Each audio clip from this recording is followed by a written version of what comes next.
Okay, we're live, Alexander. Mm-hmm. How are you doing there in London? I'm doing very well. Absolutely mesmerized by the news. Strange that a small country, well, not a small country, Afghanistan's a very big country, but a country like Afghanistan, which is, let's put it straightforwardly, remote from the key places in the world, has become the scene of such an extraordinary events, which are so world-shaking. And to be clear, they are world-shaking, not in the sense that empires are going to fall as a result of what's happened, but because, they do point in a certain direction. And they do suggest to me that certain policies that we've been following in the West are now close to exhaustion. I mean, this is a blow for the neocons, however you interpret it, whatever plans they have coming up. Yeah, we'll see. Well, we'll talk about it. Let's talk about it. So hello to everybody. And I'm sure everyone has been following the news that has been taking place over the weekend and over last week, but really over the weekend, things really ramped up. And wow, what a last couple of days. And we're still going. We are still going. On Wikipedia, as of today, Alexander, I just did a simple search for Afghanistan. And on Wikipedia, it says the Islamic Emirate of Afghanistan. The Islamic Emirate of Afghanistan is an Islamic state governed by the Taliban. That is governed by the Taliban.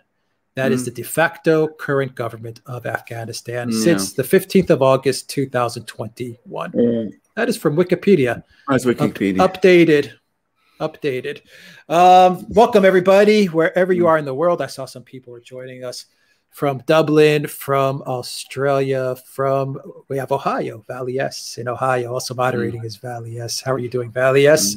Good to have you here. We have from Russia people joining us. We have from Serbia, from Brazil, Ana Luisa from Brazil. Good to have you here with us. From Atlanta, people are joining us as well, Alexander. And this is going to be an interesting show. We have Elisabetta also joining us. We have Peter in the house from Perth. And Cosmic Rain is with us as well. And Brian is coming in with a 10 € super chat saying, incredible times we are living in. Thanks for your coverage again. Hello from Ireland. Hello to everybody in Ireland. Hope you're doing well.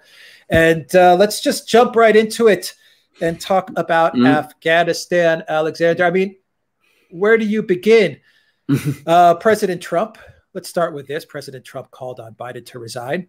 I fully agree. Under normal situations, in a normal world, Biden would resign. But then, of course, you run into the problem of who comes after Biden. Kamala? Does that make things better or worse? I'm not quite sure there.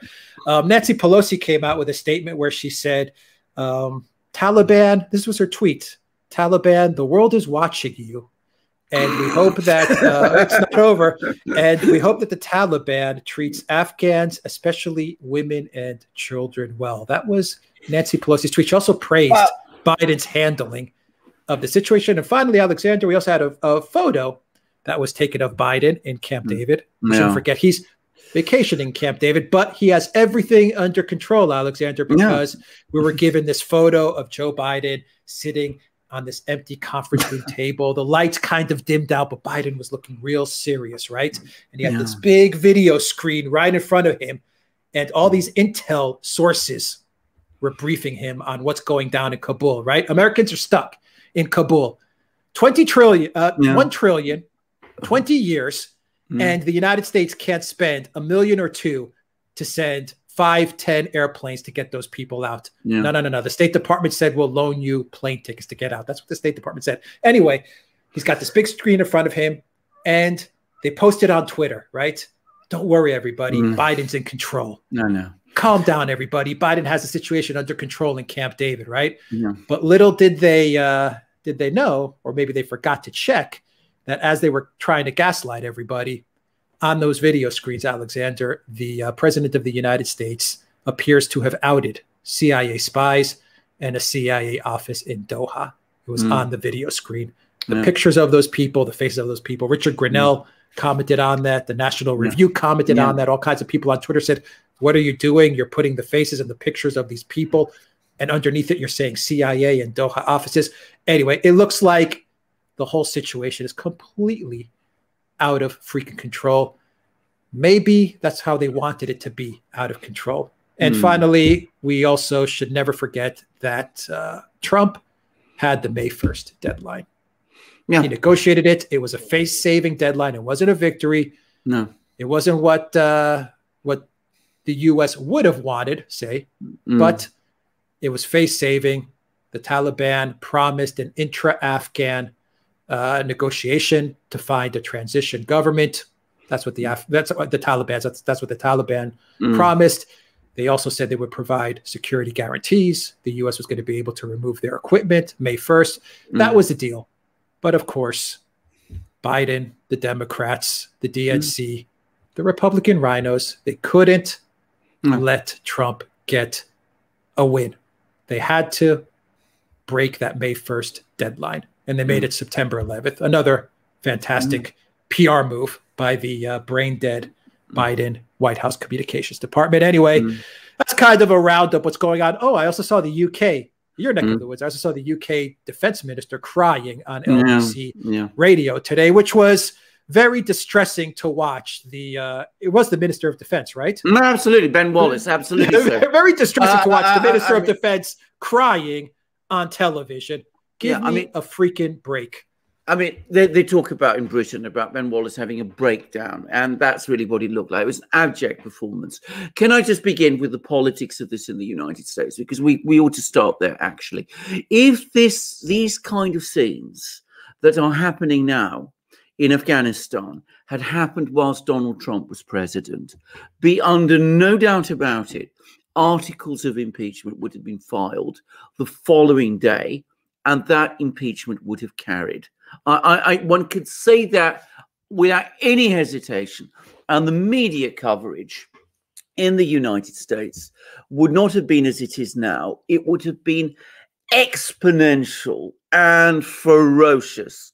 I mean, it still shows how much momentum, if you like, there is behind this exhausted presidency, because that's what it is, and this exhausted president, that we're not in that situation, and how entrenched, if you like, the present system, the present political leadership in the United States is, the extent to which they've been propped up and protected, that this foreign policy disaster has worked itself out. Now, to be very clear about this, it was always a foregone conclusion. We've said this many times in many programs, that once the United States withdrew from Afghanistan, the Taliban would at some point take over. I mean, they are the major organized force in the country.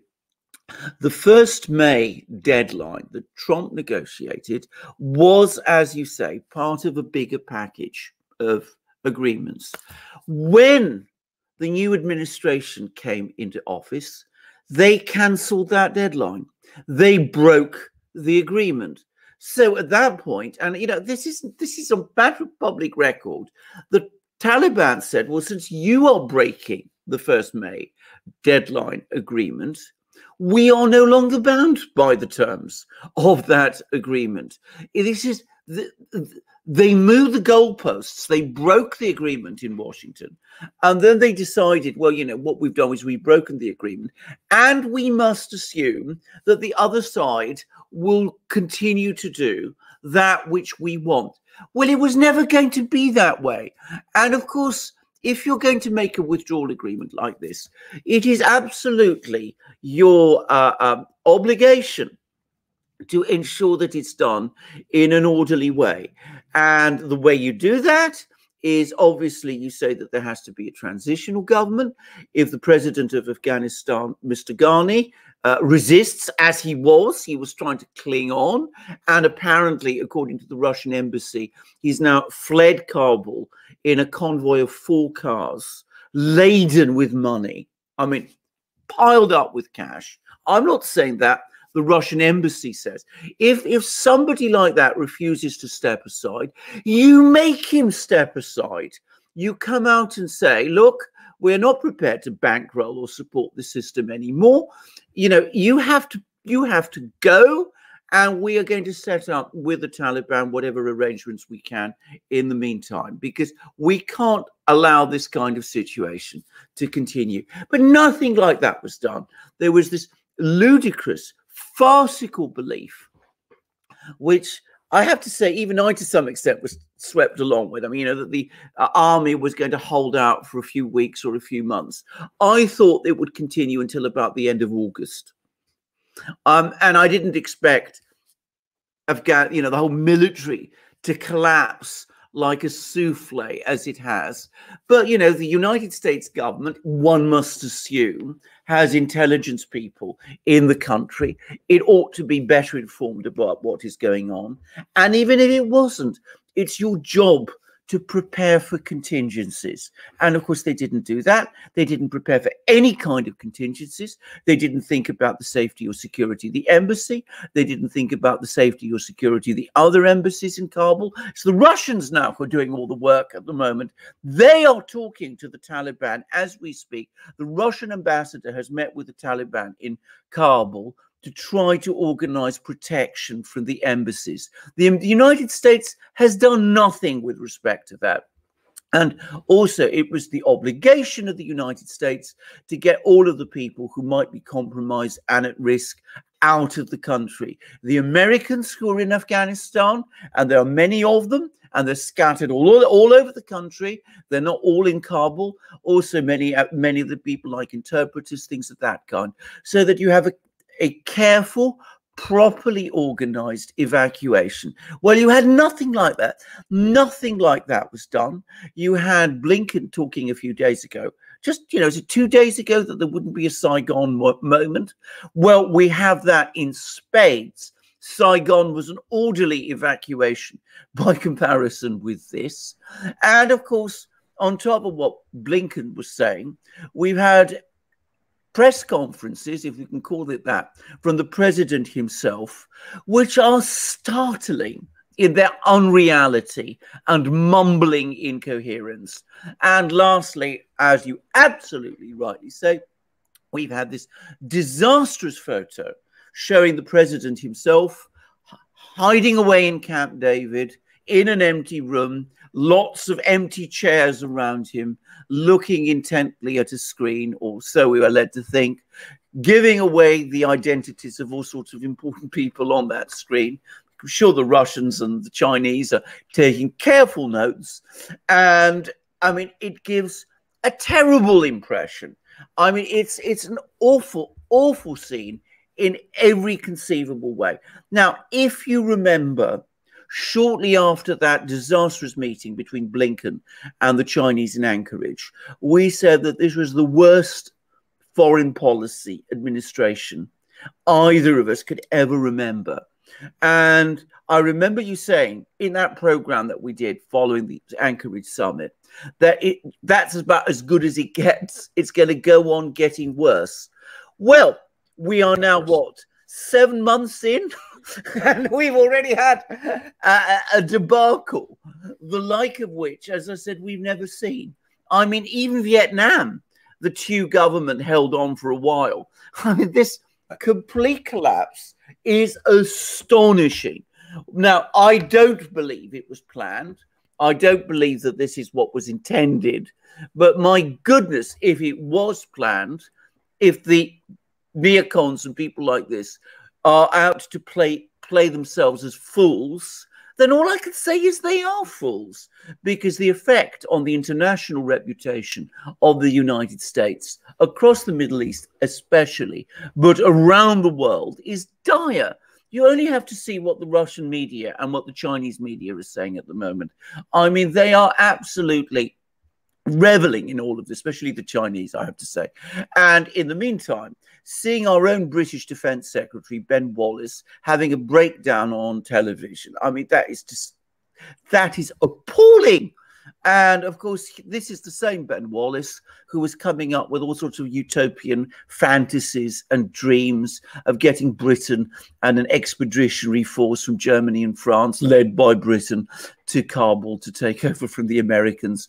A fantasy, if ever there was one. I mean, we are, I have to say this, in a bad place. Our leadership in the West is now abject. We've talked many times of how the forces of globalization don't like strong governments and don't like strong leaders. Well, yesterday in Kabul and today as well, you see the result. Yeah, that's what worries me, is usually in times like these where you have these leaders who are crying on TV about what's going on with the situation. Your own defense minister crying on TV about what's going on in the situation. And you have leaders like Biden who are completely lost. That's usually when you end up getting some sort of leadership, which then puts on a big authoritarian type of umbrella on top of everybody, because, you know, people are looking for leadership, and what do you get? You get a very, very bad outcome, something very authoritarian. That's what worries me. But let's back it up a bit and talk about that. I don't think it was planned, but like all of this was planned. But the part that I think was discussed, and I want you to dig into this a little bit, was not honoring the May 1st deadline. And I think it was discussed from the context of, you know what, let's not honor Trump's deal with the Taliban. Should things go wrong, don't worry about it. It'll just, you know, be on Sleepy Joe's head. So no worries. And we're going to get rid of him anyway. So it's okay. But let's first and foremost not give Trump that foreign policy win. And let's just set up something else like this stupid September 11th. I don't know, the Tower anniversary, Bin Laden anniversary thing. Well, I don't know what they were thinking there. Well, but obviously they were thinking more along PR lines and not foreign policy lines. But either way, why did they not just honor the May 1st deadline? And I say it was planned in a way because Biden, not having his senses to him, seemed to have walked right into it by actually saying, you know what, let's not honor the May 1st deadline and let's do this September 11th big anniversary Afghan withdrawal bash party, right? That's how they were thinking about it. Completely dumb, completely stupid. But at the end of the day, this is falling on Biden's head. Kamala's disappeared. Nancy's just sending out these really dumb tweets. Obama is in the shadows, as he's always been. You know, no one's really, you know, coming out and taking charge of the situation. And Biden is, it seems to me, he's isolated. He's alone. Absolutely. Can I just say, I mean, I forgot to mention Nancy's tweet. I'm sure the Taliban are trembling in their shoes, keenly listening to what Nancy Pelosi is tweeting. I mean, you know, you can just imagine the fighters in Kabul and the mullahs in Quetta. I mean, you know, the very first thing they're going to be doing is going onto their smartphones to read Nancy Pelosi. I mean, it's just after they send some TikToks. And maybe, you know, talk about equity or critical race theory, then they're going to, you know, jump onto Nancy's Twitter account. I'm sure that's what the Taliban is doing. Absolutely. I mean, it's just, again, I mean, you couldn't make this stuff up. You mean, you really couldn't. I mean, it would, if you wanted to create a farce, this would be almost too much of a farce for it to be a farce. Anyway, was this all planned? I mean, well, first of all, they were absolutely never going to honor any agreement which Donald Trump made, because frankly, I mean, they were so hostile to Trump, to the orange man, that they were absolutely determined to basically wreck any prospect of him achieving a foreign policy legacy. So that's the first thing to say about that. Now, did they expect that this would all collapse in such a way that it would discredit or either Biden or be placed on Biden's shoulders and be his responsibility, so that, you know, you could shunt him aside and bring Kamala in? I think the intention was, and I'm going to say what I think the intention was to blame the failure on Trump. I think they were going to say, and I think to some extent they're still trying to say, that it was Trump's decision to do a deal with the Taliban that somehow supposedly legitimized them, as if anybody in Afghanistan cares about legitimization. I mean, we were talking about bogus things. So I think they thought that would happen. And when the Taliban did eventually take over, which I expect they you know, they always anticipated they would. Well, they'd say, well, we did what we could, but, you know, Donald Trump pulled the rug from under our feet, and it was entirely his fault. But wanting it in that way would only have worked if their handling of this whole situation had been more effective. And it's important to say that not only has Biden failed, everyone else around him has failed. Let's not waste time talking about Nancy Pelosi. Where is Lloyd Austin, the defense secretary? Where is Blinken, the secretary of state? Where are all the other officials? Note that not a single senior official from the administration has visited Kabul over the last few weeks. No one at all did any kind of planning or preparation for this. Why? And, well, why? That's my point. Well, why? They've left Biden alone in that conference room. Why? Well, they've left.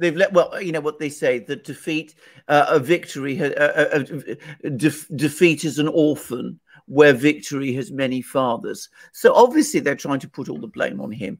But we mustn't make the mistake of thinking that, you know, he is the only person to blame. And ultimately, I think that, you know, replace Biden by Kamala, well, it gets worse. we've seen what a spectacularly bad administrator and manager she is. So who else do you put? I mean, Nancy Pelosi is next in line. Does anybody imagine her, you know, running anything now? I mean, I've never known a situation in the United States where the leadership looks so bad. And, you know, if they did plan it in a way that, you know, would put all the blame on him, I presume that was based on the assumption that by now he would be already edging towards an exit, and it would open the way for them to bring Kamala in, and this would be the opportunity to carry out that great transition. But of course, that project has failed because Kamala has herself failed so completely and so spectacularly. And all I can say about that is, again, why did anybody think it would turn out different? I mean, Kamala was well known. Why anybody thought that she'd be the person who would, you know, bring things together, I could never understand. But anyway, she's already failed, and the American people never liked her and don't want her. And what's happened over the last couple of days isn't going to make them want her anymore. What it's going to make them feel, and I think more and more people across the US must be feeling this, is that the government, this administration, which, remember, was going to be the competent, joined-up administration that was going to replace the adults in the room. Well, competence administration? I mean, it's all falling apart. We've had this disaster in Afghanistan. We've had repeated humiliations with the Chinese. I mean, most Americans, of course, don't know this, but we've had a ludicrous situation where Wendy Sherman goes to China, meets one Chinese official, and goes back to Washington and pretends that she's met another one. I mean, you know, absurd things like this. We've had inflation rising, and of course, we can't really talk about it, but we've got also other issues with the pandemic turning out not as expected also. So, I mean, the wheels are coming off, and it's not surprising if I understand the poll ratings are also falling. Yeah, that's why we should be concerned. Oh, absolutely. You know, when the wheels that's what worries me. When the wheels are coming off, that's when they're up to no good. That's when they're planning something, some sort of power grab. You know, people are confused and people feel helpless and hopeless, and they're looking at their president. They're saying, "My God, what the hell is going on?" That's when something bad comes along. But can I just say before you carry on? I mean, I received today an email from a person who I understand is quite involved in Republican Party politics and has worked with Congress people and whatever. And he's just made exactly the point that you have. He said that what they're now going to do is they're going to now focus their energies even more at coming against the people they see as their domestic enemies. Yeah. And of course, domestic enemies doesn't just mean people inside the United States. It means people all over the world who are listened to or potentially listened to in the United States also. So he definitely thinks that over the next few weeks, we're going to see we're going to see a massive ramp up on all sorts of things. And his advice was to Republican Party chapters, get off Facebook. Yeah, these people are not going to walk away after this humiliation, you know, humbled and apologizing and saying, you know what, we screwed up, let's do better. Hell no. They're going to have an even bigger axe to grind with everybody. And they're going to want more control, more surveillance, more authoritarianism. They're going to pass more regulations, more laws, more mandates, more passports. They're going to go full freaking in. I think they're going to pull out of Syria. I think they're pretty much on their way out in Iraq.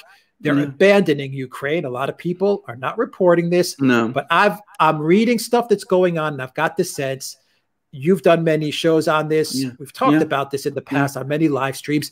It really does appear like they're abandoning Ukraine. Ukraine has their, on the 24th of August, has their big parade and their big celebration of independence. No one from the United States or the EU is going to show up to that. No one. And that's like their biggest day, their biggest event. So they're pulling out of there. I mean, we are going to see a reload and another push for them to do some really bad stuff. These crazies in the government right now in the US. And these people are ideologues and they're crazies. But I think that's what we're seeing. That's what we're seeing play out. Interestingly, Alexander, I want your opinion on this, your take. You know, the US is not evacuating anybody in Afghanistan. It's a big mess. We've seen the videos. People are trying to get out. They can't get out. American freaking citizens. What the hell is going on? NATO and the European Union said that they've managed to move officials to an undisclosed location. I don't know if you have any information there, but they're still stuck in Afghanistan. The UK, I'm not sure what the hell the UK is doing to try to get people out. We have a minister crying on TV. Russia comes out with a statement and they say, we've been in negotiations with the Taliban. We've talked to them and we're going to leave our diplomatic mission. And all the people in Afghanistan, right where they are, there's no need to evacuate them. Everything is cool. It's going to be business as usual. Literally, that's the statement they put out. Obviously, they're putting out that statement, number one, to ease the fears of, say, citizens who are wondering what's going on. But I think more to the point is they're kind of saying, after they read the US, the EU, the UK statements, they're kind of saying, well, if you guys would have just stuck to May 1st, just talked to the Taliban, talked to the Afghan officials, brokered some kind of peace, done some sort of diplomacy, you wouldn't have had this mess. We're fine. They're saying we're fine. Absolutely. Well, what the US does in diplomacy does PR, I suppose you could call it. It's bad PR, but the Russians, it's fantasy PR, actually. I mean, but what the Russians do is diplomacy. Now, let's be, realistic about this. We don't know to what extent this diplomacy is going to succeed. The Russians have only a limited amount of leverage on the ground. The only thing they can do, realistically, is talk to the Taliban, which they are doing. The Russian ambassador in Kabul is actually having meetings with the Taliban leaders who are currently in Kabul. They're not the senior leaders. They're still on the way to Kabul. But at least the Russians are talking to them. And they're saying, they're giving the Taliban advice. They're telling them, for heaven's sake, don't go around rounding up everybody and carrying out massacres and, other horrors, because ultimately it's not in your interests to do that. And diplomatic recognition may come, but it's contingent on your acting rationally. And if you do act rationally, you will get that diplomatic recognition eventually, both from us and from the Chinese and from other countries. And then at that point, all sorts of further possibilities can, develop. We can integrate you into the Eurasian system. The Chinese can come into Afghanistan and build roads and railway things and do all that sort of thing, but it's ultimately depends on you. And in the meantime, don't even dare to think you can interfere with our embassies or threaten our staff, because if you do, well, we've got troops on the border. We've deployed heavy bombers there. and we will act, and we will act hard. That's what the Russians are doing. Now, you know, that's diplomacy. It may work, it may not. The Taliban hold, I mean, essentially all the cards. All one can say is it is in their interests to listen to that kind of advice. And so far, they appear to be doing so. I mean, so far, the situation in Kabul is apparently relatively calm. There's not been massive violence. There's not been brutal roundups. A lot of the things that, you know, people feared haven't happened, or at least not to any great extent. So, you know, we'll see how it plays out. That is diplomacy. Now, the United States, 6 months ago, was in a completely different position. It had actual troops in Afghanistan. Its aircraft were carrying out bombing raids in Afghanistan. It was bankrolling the Afghan government. It was in a very much stronger position to deal and negotiate with the Taliban, not just, you know, give them advice and say to them, you know, if you behave well, you know, we can do all kinds of things with you in the future. The United States was in a position where it had cards on the table it could have played. It didn't play them. It just let that deck of cards fall without any attempt to play the cards that were in the deck. And the result is that now it has nothing. So that's the fundamental difference. The Russians are negotiating, even if they're negotiating with a relatively weak hand, but who knows, they might be able to get something. The Americans had an exceptionally strong hand, but they didn't negotiate at all. They made a series of demands which the Taliban were never going to agree to, which is essentially for the Taliban to enter some sort of coalition government with the previous government, the Ghani-led government in Afghanistan, which the Taliban were never going to do. But to the extent that the US ever had those demands, it never backed them with anything. It never said to the Taliban, for example, if you enter into a kind of, you know, national unity government, we will do what we can to ensure peace in the country. We will see that all these other warlords work with you.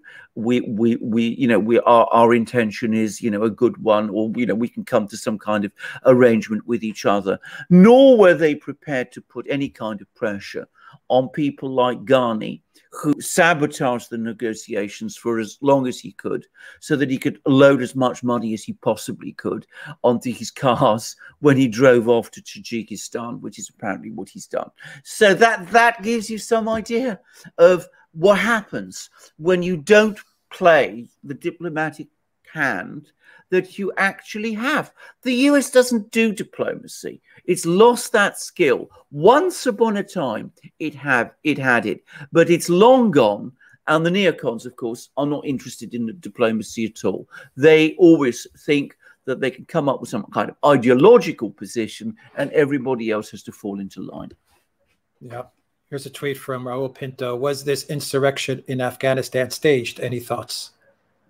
Well, I don't think it was staged. I mean, in the sense that I don't really see what the United States gained by having it staged. All it's gained is an abject and dreadful humiliation. But I am going to say one thing, and I've said this previously in other programs, both on this channel and on my own channel, which is that I do wonder whether one reason why the Afghan government and the Afghan army were so weak was because the neocons in charge at the Pentagon and the US Treasury and in the State Department, and to some extent the CIA also, wanted it to be that way. They didn't want a strong government in Afghanistan, which might have acted independently of the United States, and which people in the United States could have said, well, that government is now so strong that it can stand by itself and it doesn't need to have US troops there. What the neocons wanted was a US military presence in Afghanistan indefinitely, so that they could use it as a bridgehead to extend their influence into Central Asia and encircle Iran and put pressure on China. That was their plan. So they didn't want a strong US Afghan government and a strong Afghan military, which might survive without US military support. So they didn't, though they claimed they were doing nation building in Afghanistan, they never really actually took any interest in doing it, because that was not what their ultimate objective was. So I don't think the Taliban, by the way, command massive support across Afghanistan.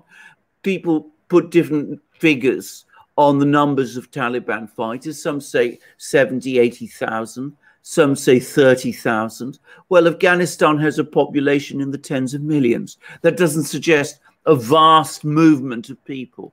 But if you have a force that's organized and determined against a force that's utterly corrupt, totally disorganized, and has no real interest in fighting because its leaders are too busy stealing money, well, the outcome is what you see. Mm-hmm. Yeah, we've been talking about the corruption of regime change. God, how many live streams have we done talking about this? It's the same story everywhere, whether we're talking about Iraq or what was going on in Syria or Ukraine and Afghanistan. It was money laundering. It was a slush fund. It was corruption.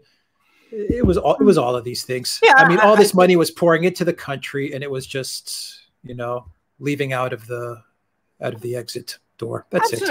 Absolutely. I mean, there's you see all the usual signs. There's no actual development in most of the country.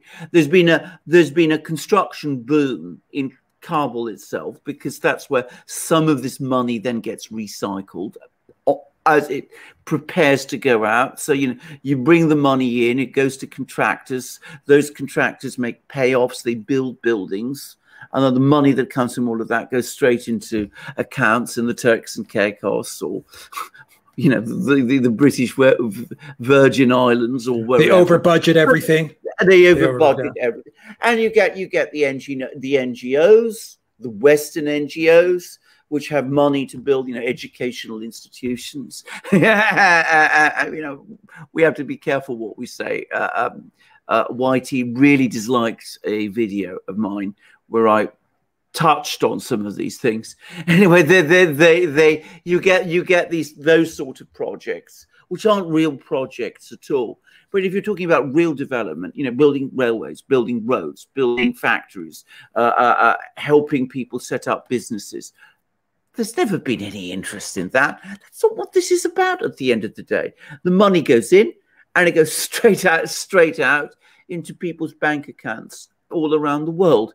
And of course, there's no proper tax system, because there's no interest in setting up one, and there's no proper administration in the countryside, because that would interfere potentially with what some people are trying to do in the countryside, be it steal what there is or go into opium production. So that there's never been that kind of development. So when people talk about nation building, there hasn't been any in Afghanistan. There's been a lot of American tax dollars, billions of American tax dollars thrown in there, and it gets thrown, it's laundered through, and it goes straight out again into all sorts of people's accounts, and be under no doubt many of those accounts belong to people in the United States itself and Europe.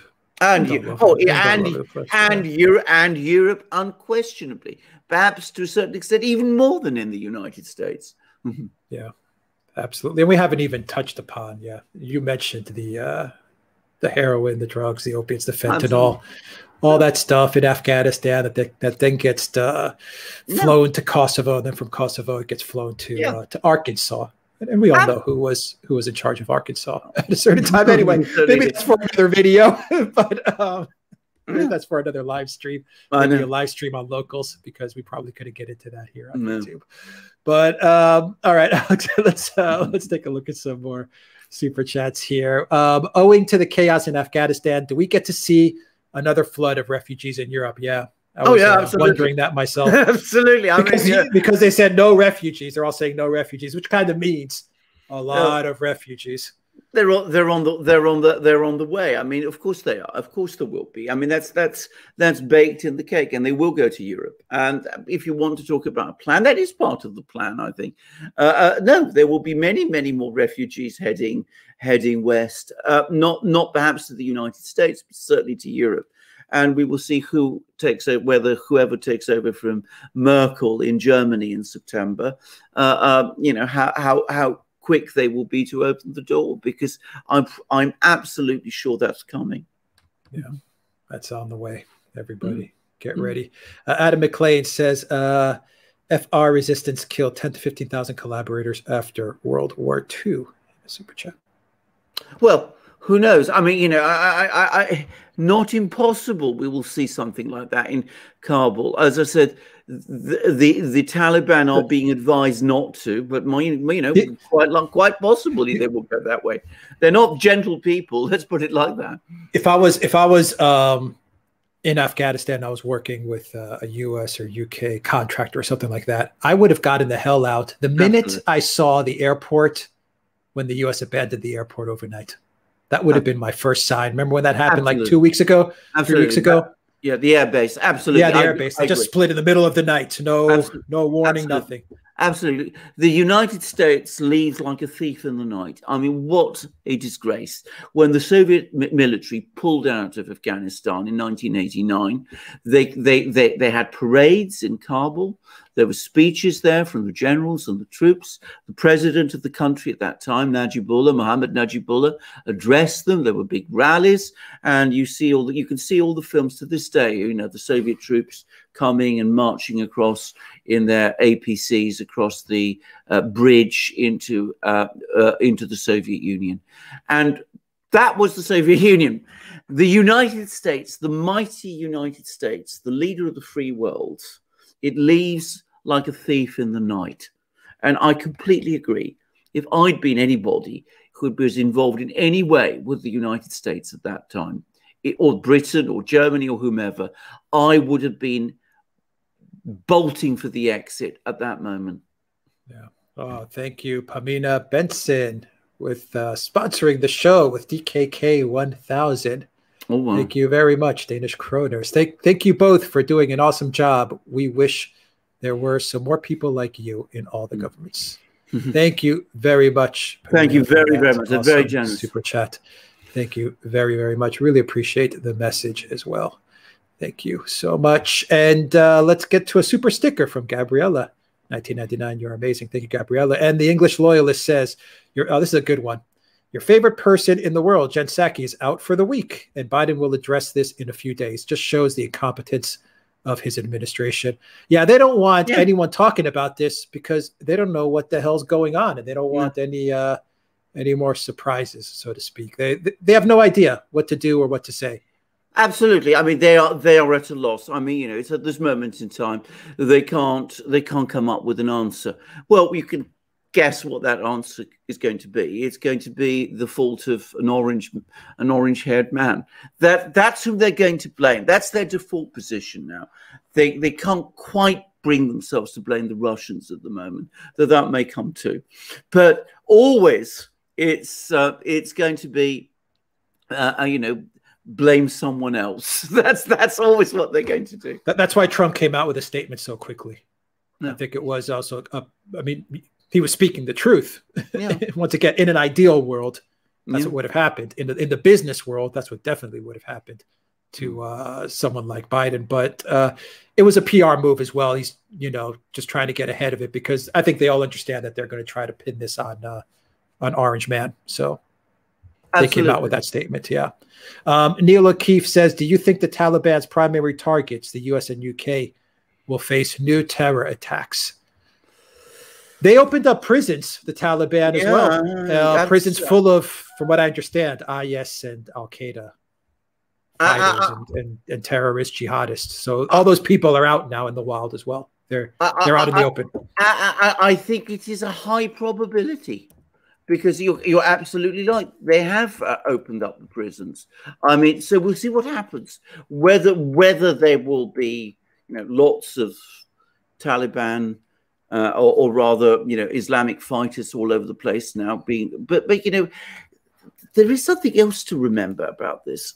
Irrespective of what the Taliban does, all over the Middle East, what are people saying? They're going to be saying that a jihadi group has defeated the United States. I mean, think of what all sorts of people across the Middle East with jihadi inclinations, many of whom hate the United States, are going to be thinking now. They think if we fight them, if we hit them, if we hurt them strongly enough, we can win. And that almost by definition is going to encourage a lot of these people, whether they're in Afghanistan, whether they're in Saudi Arabia, whether they're in Iraq, wherever they are, to think that this is something that they can do. So, yes, I think the likelihood of further terrorist attacks now is very high. Yeah, there's some people in the live stream saying the Taliban are not terrorists, but that's not the point of the question. I think the point of the question is that now all kinds of jihadists have been released, absolutely, from prisons and from other facilities, and they're going to be, placed all over Europe. You're going to have this dynamic now. Absolutely. The other thing to say about that is this, which is, the Russians and the Chinese are telling the Taliban, don't allow organizations like Al-Qaeda, like ISIS, to establish themselves on Afghan territory. We don't know to what extent the Taliban is able to do that. First of all, what is the Taliban? The Taliban themselves are an umbrella term that covers all sorts of people and many different groups. The Russian representative who speaks to the Taliban said that 2/3 of the Taliban want a political settlement of the situation in Afghanistan. 2/3 implies that there's 1/3 who he thinks perhaps don't. And, these are not perhaps the most sophisticated people in the world. They may not be particularly interested in Belt and Road initiatives and Shanghai Cooperation Organization things. They may see things in a completely different way, and they may feel that it is part of their mission to provide support and encouragement to their co-believers, as they will see them, who might be willing to launch more attacks around the world. This whole situation is in flux. It's very unresolved.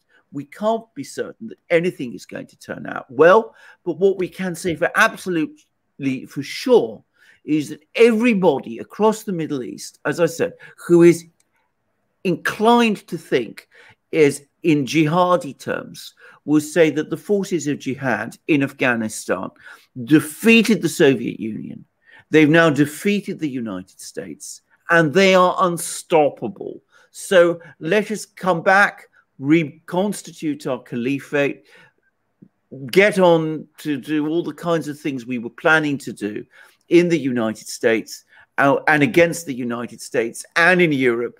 And we're going to get even more followers joining us, some of them being the same people who've just been released from the Afghan prisons. So, whatever the Taliban leadership themselves intends doesn't mean that fear isn't a real one and that it might not come true. That's the situation we are in now. Yeah. And Mike S. says terrorizing and stoning women is not terrorism. I think that's the point. We don't know what to expect now from the Taliban in government. We really don't. I remember when they were previously in government, they were blowing up most famously they blew up those Buddha statues, and they were doing stuff like that. But we don't know what's going to come of all of this. What we're going to see if things turn out really bad in Afghanistan and we start to get, like you say, this resurgence of jihadist movements, just because of what they even saw taking place in Afghanistan, they start to feel emboldened, is we are going to see now surveillance authoritarianism on a domestic level. They've already started that, say in the United States and in many countries in the West. They've already started this domestic terrorism line, right? Going after white, and people who are nationalists and all this stuff. That's already being ramped up. And if you have some sort of terrorist incident taking place, you're also going to get this foreign terrorism narrative being ramped up as well. So, I mean, you're going to get it both ways now. You know what I mean? You're going to get both the internal domestic terrorism and you're going to get the foreign terrorism being played up. I mean, it's going to be just an absolute S show. Absolutely. It totally and absolutely is. And then, as I said, we pay the price. That's always the thing to understand. I mean, I should say straight away. I mean, you know, I'm a trenchant critic of what the US does, but I'm not pleased by these events. I look upon them with dread. I worry for Afghanistan, and I worry for what's going to happen in the West too, because also the other thing is, having been humiliated in the way that they have been, they will want to make up for that in the West, in the United States, with a display of power. That's what insecure regimes, insecure governments always do. And well, we can guess what that's going to, what form that's going to get. Yeah. That's what worries me. Yeah. Things are going to get really bad for everybody now. From Metch1164, I was a child when Saigon fell. I never thought I'd see it again, but worse. 4 years of Trump opposition. DS and military fought him. Deep state and military fought him. This is the end. Totally agree. I mean, I share your sentiment exactly. I remember the fall of Saigon. I remember it very well. I remember all the things that happened. I can remember. I remember watching it on television, you know, hour by hour and day, blow by blow, if you like. I remember the Vietnamese tank crashing into the presidential palace. I remember all the helicopters being thrown off the aircraft carriers, and yet that was still a far more structured and organized event than the one we're seeing now. And the US was going through a political crisis at the time. There'd just been the Watergate scandal in the United States. The president, Richard Nixon, had been forced to resign. His successor, Gerald Ford, did not convey a sense of authority. And yet, even then, the United States came across as a solid and powerful country. No one was in any doubt about the underlying resilience of the US government. Today, it's different. Yeah. From Murad, EGP 169. Hey, firstly, I have to say this is exceptional journalism and reporting. I've been hooked since I stumbled onto your content. Secondly, keep up the great work. Thank you very much, Murad, for that. We appreciate it. And No Sens says, have the Taliban ever controlled the entire country like they do today? And the scariest part, the Taliban took pity of the Americans left behind. No, the answer, excellent question. The Taliban today, in fact, even before they actually occupied Kabul, the day before they occupied Kabul, in territorial terms, they controlled more of Afghanistan, more of the territory of Afghanistan than they did at the time of on the day of 9/11. I mean, they've never had as much control over Afghanistan as they do now. There are still a few holdout places, and I saw a tweet where some Afghan warlord was saying that he and a group of other Afghan warlords were coming together and would try and organize resistance somewhere, though he didn't say where that would be. But overall, the Taliban have never looked as securely in control of Afghanistan as they do now. Back in the 90s, right up to 2000, to 2001, they controlled the greater part of it. They controlled around 90% of it, but they never controlled all of it. Now, practically, they do. And that is an extraordinary development. That's an astonishing thing. Now, the point that's being said to them by the Russians is that if you go back to the kind of practices that you followed in the 90s, stoning women, beheading people, imposing impossibly restrictive Sharia law, well, you might please some people, but you will antagonize many more. And given the kind of country Afghanistan is, you will find it impossible to maintain the level of control and power which you have now achieved. But will the Taliban heed that advice, or will they say, well, we won. We've got Allah behind us. We are, you know, the children, the soldiers of God. We can do whatever we like. We don't need to listen to what the Russians say. We don't need to listen to what the Chinese say. We don't obviously listen to what Nancy Pelosi says. We just do what we think we should do, following according to our beliefs and our traditions and our ideology. If they take that line, then the Afghan wars at some point will resume. The choice they have to make is a big one, and it will be a major test of how politically sophisticated they are and how united as a movement they are. Now, the other thing is, I have to say this, for the moment, they have acted with a certain degree of restraint. And it's absolutely the case that I haven't yet heard of the Taliban going out and searching for Americans and killing them, as said the Khmer Rouge were doing in Cambodia when they took over. And these events that we see in the airport, Kabul airport, it's important to stress that if people go to Kabul airport, as they have been doing, they need to pass Taliban checkpoints. So clearly the Taliban are not preventing people from going to the airport, and one senses that there's some kind of understanding there. And of course they are talking to the Russian ambassador. So maybe they will have that degree of sense and clarity and sophistication. But heavens knows, I wouldn't put money on it. I mean, given the past, given the history, given the kind of organization the Taliban was in the past, I wouldn't say it was like that for sure. But as I said, ultimately the choice is theirs. Yeah. Heyman says it seems we have finally understood that playing policeman is much less profitable than playing pirate. Unipolar moment filled us with delusion. So true. Absolutely right. Now, I do hope there's one, if any good thing comes out of this affair, and, you know, this is a very, very big if, but hopefully, just possibly, it will make opposition to these neocon adventures in the United States even greater. Because what have the neocons ever delivered for the United States? They've enriched themselves and their friends, but bear in mind that's mainly done at the expense of the United States itself, or at least of the US taxpayer, because you know, out of every, say, $10 that comes out of Afghanistan, say 8 has been contributed by the US and its allies. So I mean, you know, it's money goes in and comes out again, and it's brought to the United States nothing but military defeat and humiliation. No neocon war has achieved the objectives that it was said that it had.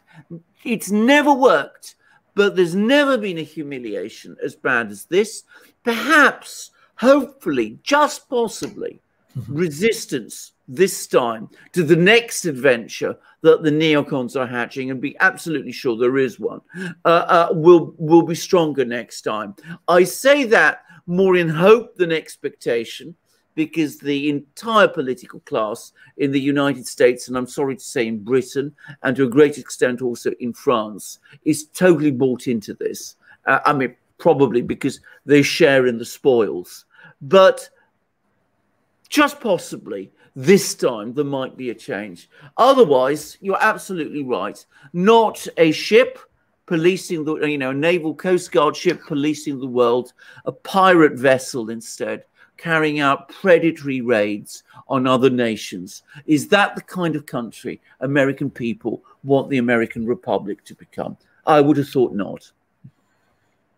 It isn't, but they're working on making sure that elections don't matter, and we're all going to be locked up in our homes anyway, Alexander. So Alex, we won't be able to go outside anyway and protest at the rate that things are moving. Alex, I said, no, you're not being cynical. I said more in hope than expectation. Yeah, I know. I mean, you're not being cynical. I mean, sometimes to be cynical is to be realistic. And I'm very, very afraid that you might very well be. But anyway, you know, one can live in hope If you take away hope, what have you? We've said it over and over again. The only thing that happens to these people is they get promoted up. Absolutely. I mean, yeah. Go figure. Absolutely. They just get promoted up. They just get promoted up. I'm going to say one person in particular should be listening. Lloyd Austin should go to Kabul now and go to the airport. Or if he doesn't go, he should send the chief of staff. Somebody senior should be in Kabul at Kabul airport now. I agree, but you know what the problem is with that? I didn't expect to see it.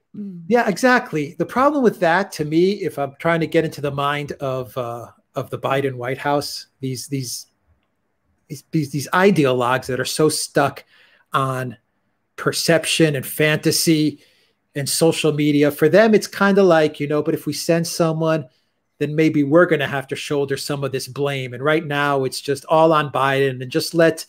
You know what they're saying, and I'm not trying to be mean. They're just saying, just let the demented man sit in a corner and absorb the blame. It's they've got kind of that thinking, Stay away, don't touch it, don't go anywhere. Just let him continue to take the blame, and we'll be all right. People will forget about this in a week. Right? That's what they're thinking. They'll forget about this in a week. Absolutely. Though I'll tell you something. I mean, I think those mumbling press conferences that he gave, and that photograph of I'm going to say it bluntly, the old man in the room surrounded by the empty chairs, looking vacantly at the screen. I think that will survive. I think that's the sort of thing that does cut through, actually. Yeah. Oh yeah, it'll survive. I think they were trying to go for one of those Osama bin Laden moments, like that photo with Obama and Hillary Clinton where they were in the basement and they got Osama bin Laden. I thought they were trying to gaslight the American people by putting up that photo. They did it in such a rush. They didn't take a look at the video conference, none of that stuff. And they thought, this photo, this will suffice. This will con and gaslight the American people for a while. We can keep Biden hidden away for a couple of more days. They'll see this on social media. After all, who cares about speeches from a leader anymore? Social media, a tweet is enough, right? A tweet is enough, or a Facebook post or an Instagram. That's enough. People don't need more. Yeah. And they've completely messed it up. They've completely messed it up because it's not enough. I mean, tweets and things like that are not enough. And besides, the tweets themselves are so inane that, as I said, I think they do more harm than good, actually. Yeah, I think it's time that they should pass a law. If you're in office in the United States or in Europe, you're not allowed to tweet. That should be the law. You want to say something, get on camera and say it. Absolutely. So we understand exactly what you're talking about and what you mean. No more Twitter. They should revoke Twitter from politicians. I agree. That would be nice. All right. ZC Karayanis, 3099 super sticker. You're amazing. Thank you very much for that, ZC. We really appreciate it. Linda K is new member to the Duran community. Welcome, Linda, very much. We appreciate it. Flying Boar says, I feel bad for the Afghan interpreters who worked for the U.S. They are crying for their life. So do I. I feel exactly the same for these people, and for those who work for the British and the Germans and the French and all of those who were there. And as Alex said right at the start, absolutely nothing's been organised for these people. When the United States decided to pull out in this chaotic way that they did, it was absolutely their responsibility to ensure that something was done to protect these people. But of course, nothing was done. And not just the interpreters, there's all kinds of other people who will have worked to assist the presence of the US military and the military of the other NATO countries. By the way, now that I've just mentioned NATO, can I just point out that this is, I think, the second, no, actually, it's the second NATO military intervention. The first one was Yugoslavia, and then the second one was Afghanistan, and it has failed, and failed completely. Yeah. Raphael says, a long time ago, I told you guys the U.S. is not leaving Afghanistan on their own. Russia and China told, not asked, to leave. U.S. is running away, not leaving. I mean, it is running away. I mean, it's fleeing. I mean, that's the appearance it looks like. What the Russians and the Chinese will do, well, that's a very complicated issue.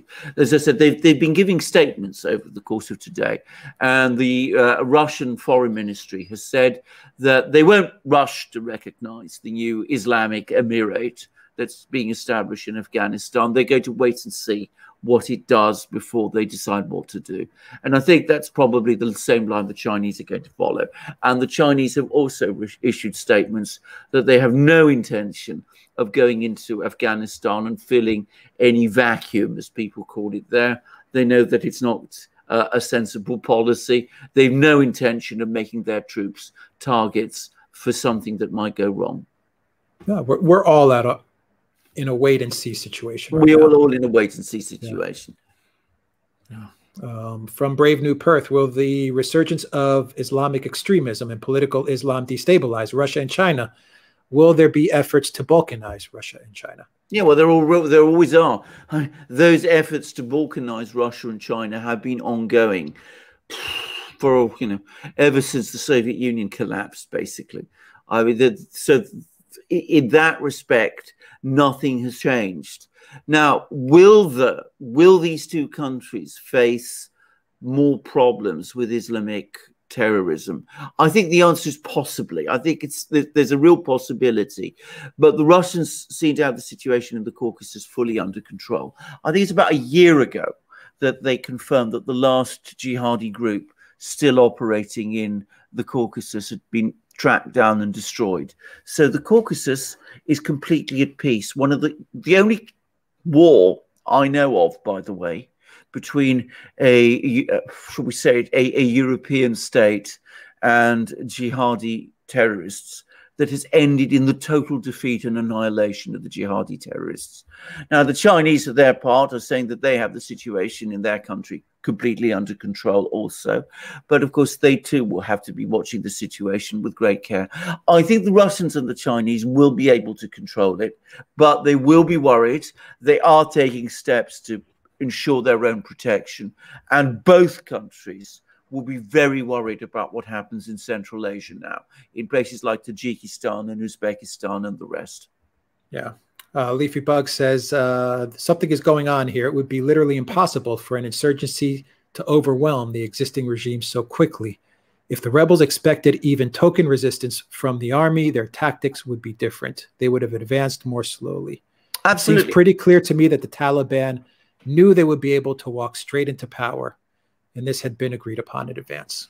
Well, absolutely. What has happened, and I don't think this is in any way disputed, is that a lot of these advances began with the Taliban, sort of gingerly moving and maneuvering around the cities, and then they negotiated capitulations of the forces of the various Afghan troops in the cities. I think the thing that's becoming increasingly clear, by the way, is that when we talk about an Afghan army, there's been all these figures quoted that it numbered 300,000 men. I suspect it didn't number anything like that number of men, because it seems that one of the particular rackets that was being followed in Afghanistan, and by the way, historically previously in Vietnam, was that various commanders would claim that they'd had, say, 500 men in their unit, and in fact they'd have about 50, and the commander would be pocketing the salaries of the rest. So that sort of thing was happening. In other words, they were up against a hollow military, and I think the Taliban moved along. They found places of weakness, they exploited them, they cut deals with some people here, they cut deals with other people there. They were giving all kinds of assurances to the US at the same time that they weren't going to attack US troops. And of course, after a certain point, when they took their first provincial capital, which was Duran, God help us, it was just over 10 days ago.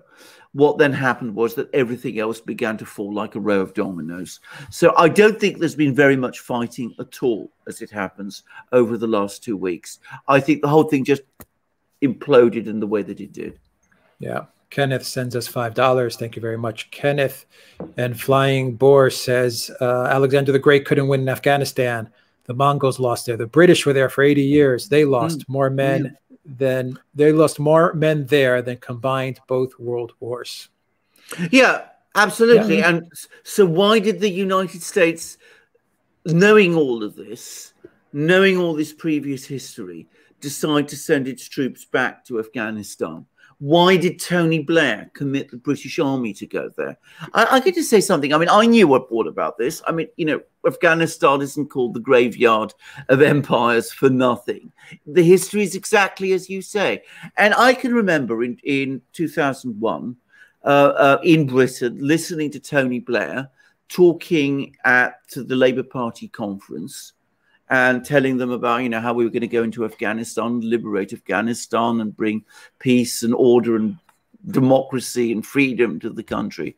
And I was shaking with anger because everything that's happened, obviously not, I couldn't give you sequences or dates, but I knew this thing would fail and would fail badly in the end.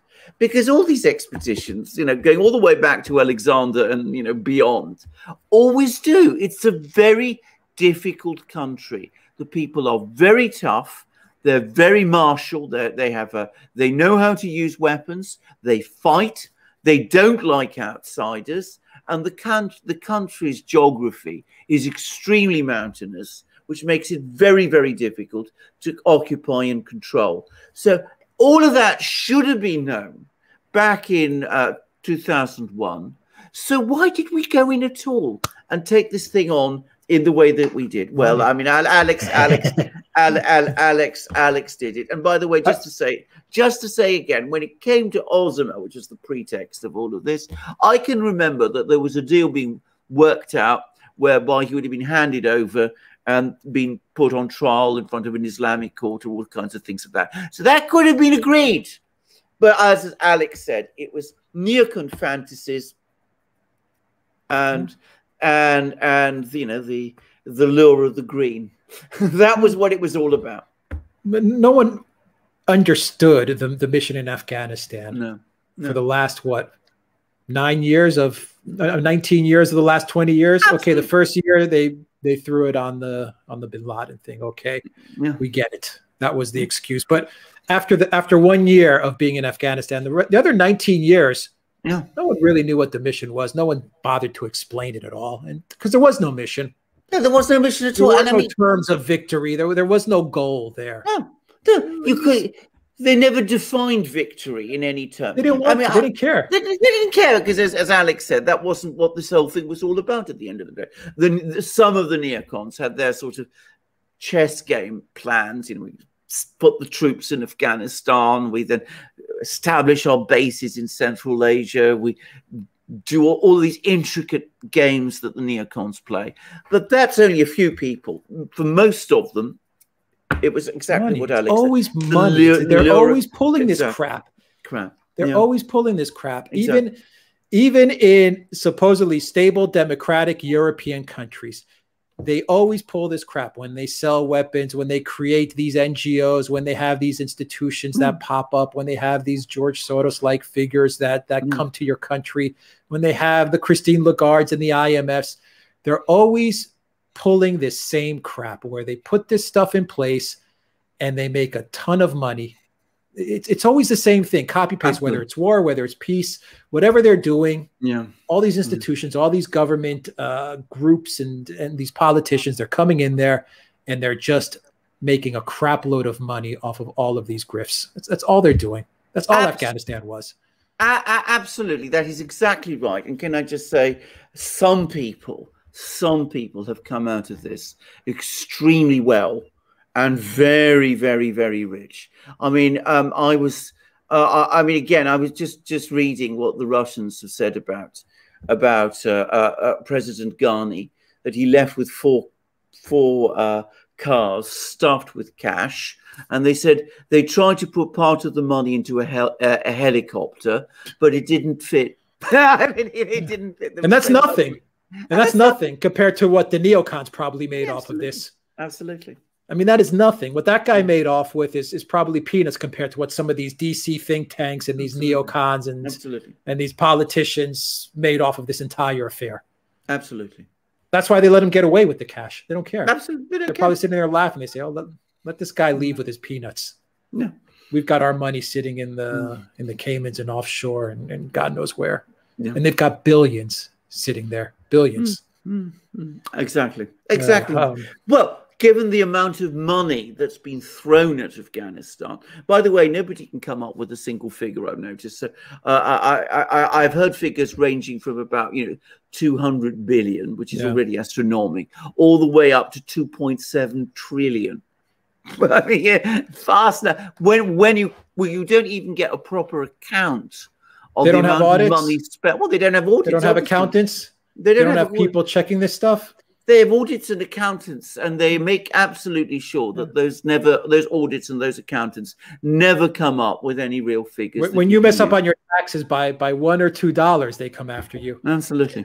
Right? Absolutely. They can measure every single penny. Now they want to put a digital currency on us so they can make sure they control all our spending.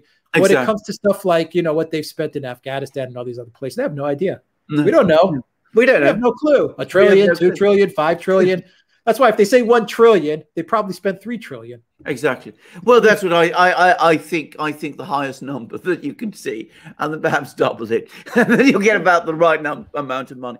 But given how much money has been thrown into this, and given the relatively small number of people who've benefited, you've created some extraordinarily rich people, and it's the same rich people who are making themselves rich in Iraq, in Ukraine, in you name it, Libya, wherever, throwing parties on $12 million homes in Martha's Vineyard on the beach. Absolutely. Well, indeed. Well, and invited to those parties. And invited to those parties, and they're laughing in our faces. Anyway, absolutely. Let's get to the super chats. We could go on and on about this.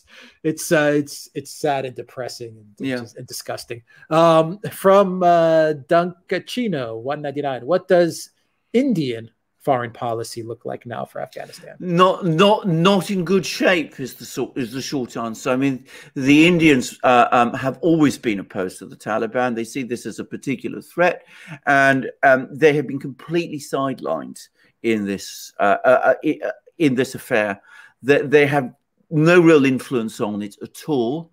And of course, India will no doubt see this as a win for Pakistan. So from the Indian point of view, this has been a failure.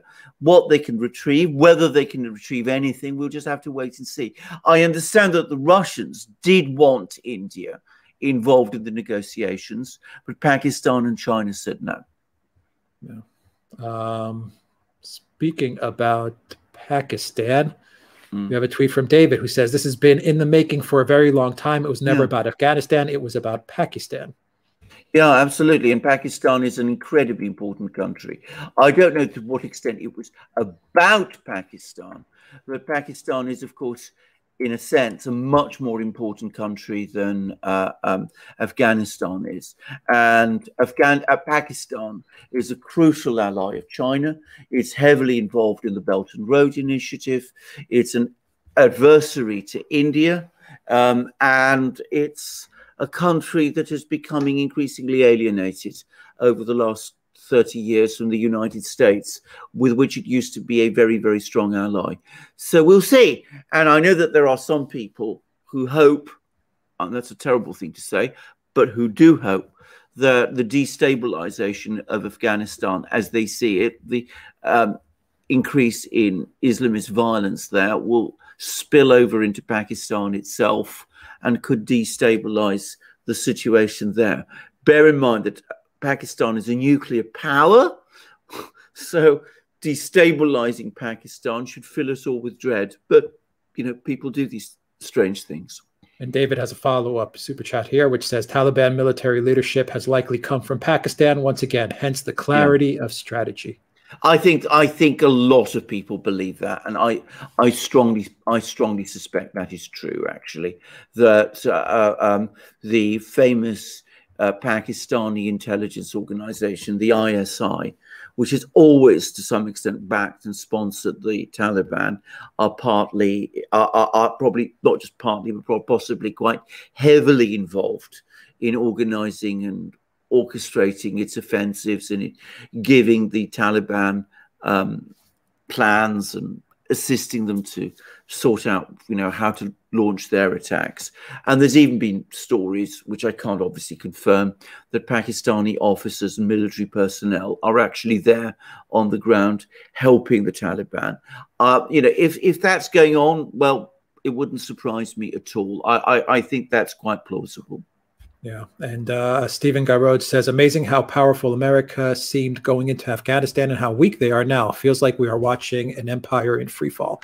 We certainly are, and I have to say that is one of the most shattering things. I can remember, as I said, the confidence, the triumphalism, the sense at the time that the United States was at the at the top of the world. I mean, that's how it felt at the time. And I remember the British, who were part of all of this. They too were sort of reveling in the sort of adrenaline rush that came with the victory. I don't know whether British people who are watching this remember John Simpson, the BBC correspondent in Afghanistan at the time, dressing in a burqa, pretending he was a woman and pretending that he'd gone behind Taliban lines, which of course he never did, and all that kind of thing. I mean, all the sort of theatre and the melodrama that went on at the time. And of course, they didn't just overthrow the Taliban. They picked the country's president. Most people in Afghanistan had never heard of Hamid Karzai, and they wanted the former king of the country back. But the US wanted its own person, so they brought in Hamid Karzai, whose brother, by the way, is a drug lord. So that was what the US was doing. And now, as I said, first it leaves like a thief in the night, and now it presides, the US presides over this sort of humiliation. Well, all I can say is the ghost of presidents past, of, say, people like Eisenhower and Kennedy, must be weeping when they see the great United States that they served behave like this. All right. Duzazad sent us a 99-cent super sticker. Thank you very much for that. And David says the plan was to make Pakistan a super state like South Korea. Well, possibly, but it hasn't turned out quite like that. On the contrary, if it is going to become a powerful state, then it's not going to be a friendly one to the United States. In fact, my understanding of the situation in Pakistan is that it's not a fully stable or entirely happy country anyway, and it's got many economic problems. So I don't think it's really going to emerge into a super state. And of course, got something else to worry about, which is that the biggest ethnicity in Afghanistan, called by different names, Pushtu is the name. I have a friend of mine who comes from this community. He refers to himself as a Pushtu. Others call them, Pathans or whatever. But they live on both sides of the border, both in Afghanistan and in Pakistan. And the border itself was drawn up by the British. And apparently there'd been in the past many movements to push the border south further into Pakistan and to bring all the Pushtu nation, unite them into a big, greater Pushtustan within Afghanistan itself. So that would be obviously a massive problem for Pakistan, one which Pakistan wants to prevent at all costs and which they will be worrying about now. Yeah. Rifi says, Super Chat 199, call in. I have a lot to say about Afghanistan.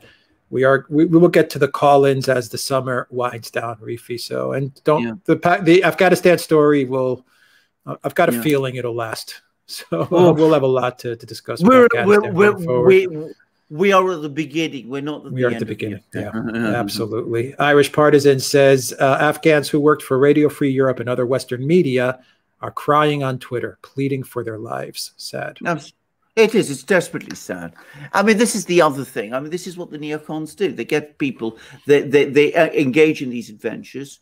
They compromise and put all sorts of people into situations where trusting in the power and the commitment of the United States, they go along with these neocon adventures.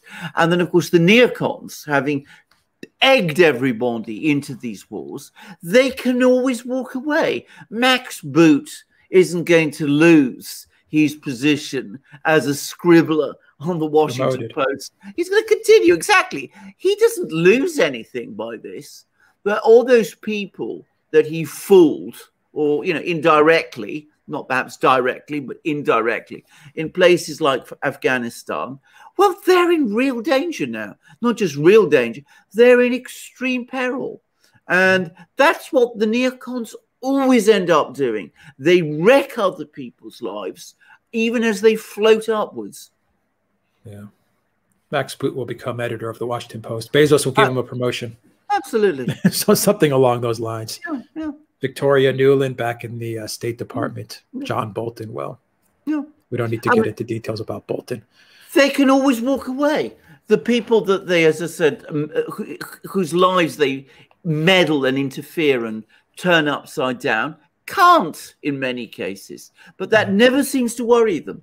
And the neoliberals too. And the neoliberals. Enough that you have the neocons, but now you have but with Obama, you ushered in the neoliberals and Samantha Power. They're just as crazy. Who are actually, in my opinion, worse, in fact, because they have a kind of creepy intellectualism and, you know, virtue signaling about what they're about, which basically was the neocons basically can't be bothered with. But the neoliberals make this seem as if you oppose their crazy ventures, you're somehow, you know, a bad person. I mean, if anything, they anger me even more. But I mean, I lump the two, the neoliberals and the neocons, together as one and the same, because in practical terms, what they do makes no difference. Yeah, they're pretty much the same now. Yeah, they're in the same party pretty much as well. Well, absolutely. And bear in mind, well, absolutely they were, because the one thing they were both united about was that they didn't like Donald Trump, because Donald Trump called them out. So, yeah, for me, that's reason enough to like Trump. Absolutely. And people get on my ass about, oh, you like Trump. You know what? If the neolibs and the neocons hate Trump, I like them. There you go. Simple criteria for me. Raphael Lingard says, the way the Taliban are taking over the country with this kind of precision and easiness, they do not have this tool in their toolbox. Our U.S. put it. I guess you mean Russia put it.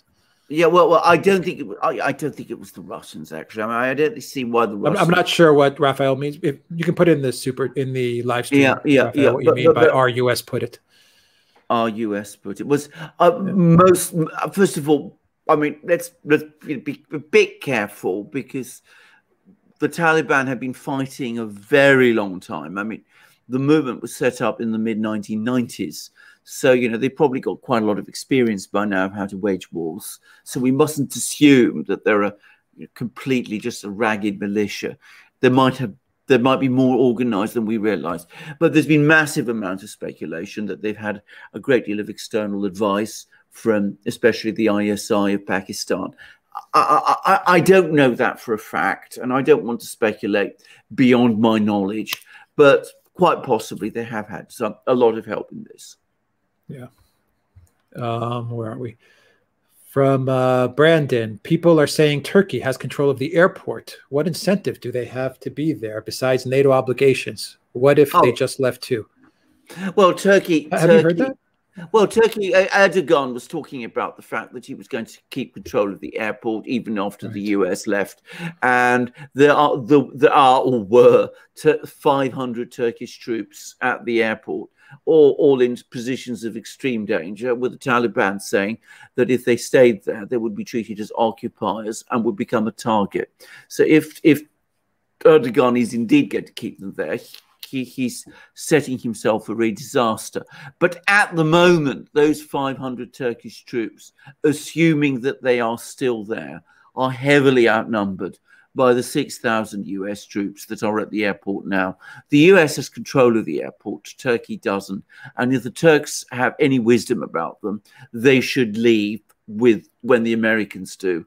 I mean, they're in great danger if they stay. I'm going to add something else, by the way, which is that Erdogan has this pan-Turkic policy that is supposed to bring in all of Central Asia under Turkish leadership. Now, some states, some of the countries in Central Asia, like Uzbekistan, Kyrgyzstan, Turkmenistan, are indeed populated by primarily Turkish-speaking people, as is Azerbaijan, or at least not Turkish, but people who speak Turkic languages. But Afghanistan does not. The languages that predominate in Afghanistan and which represent those of the great majority of the people who live there are closer to Persian, to Iranian. And so the culture is completely different from some of the Central Asian states that Erdogan has been interested in. And if he gets himself involved in Afghanistan, he is in territory which is, to be straightforward about it, fundamentally hostile to him.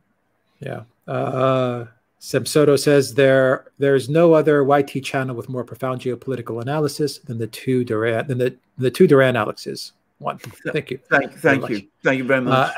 Anatoly says, we sure the U.S. didn't give the country to the Taliban? Well, if they did, they've gone about it in such an inept, incompetent and lunatic way, then they're fools. As I say many times, if somebody plays a fool, they are a fool, even if they think they're being clever, because it never pays in the end to play a fool. What has the United States achieved by doing this? Maybe they've managed to wash their hands of a complicated problem, which is what Afghanistan was. Maybe they're going to create problems for the neighboring powers, for regional powers, for Iran, for Pakistan, for India, of course, but also for China and Russia. But to be humiliated in this way is ultimately going to do more damage to the United States than any of the other things. The Taliban have an interest, as I said, in working with the Russians and the Chinese. And if they don't, they're going to find their position in Afghanistan itself very precarious. The United States is just a visible, and that's important, a visible and total loser from this affair. So I don't think the United States just handed over Afghanistan to the Taliban by intention, even if that was the effect of what it did. That effect suggests to me says more about the total incompetence of the administration in Washington than it does about its abilities to plan and organize and calculate things strategically. They're completely incompetent. Completely incompetent. Completely incompetent. Yeah. Cosmic Rain sends a super sticker. Thank you very much, Cosmic Rain, for that. And we have Brave New Perth saying, according to the Pakistan Foreign Minister, Shah Mahad Qureshi, RA India and NDS Afghanistan were behind the Dasu terrorist attack in Pakistan. Yeah, I mean, this is another thing which I'm going to ask people who perhaps have more knowledge about these things. They can perhaps email us about this. I've actually heard that there's two Taliban organizations.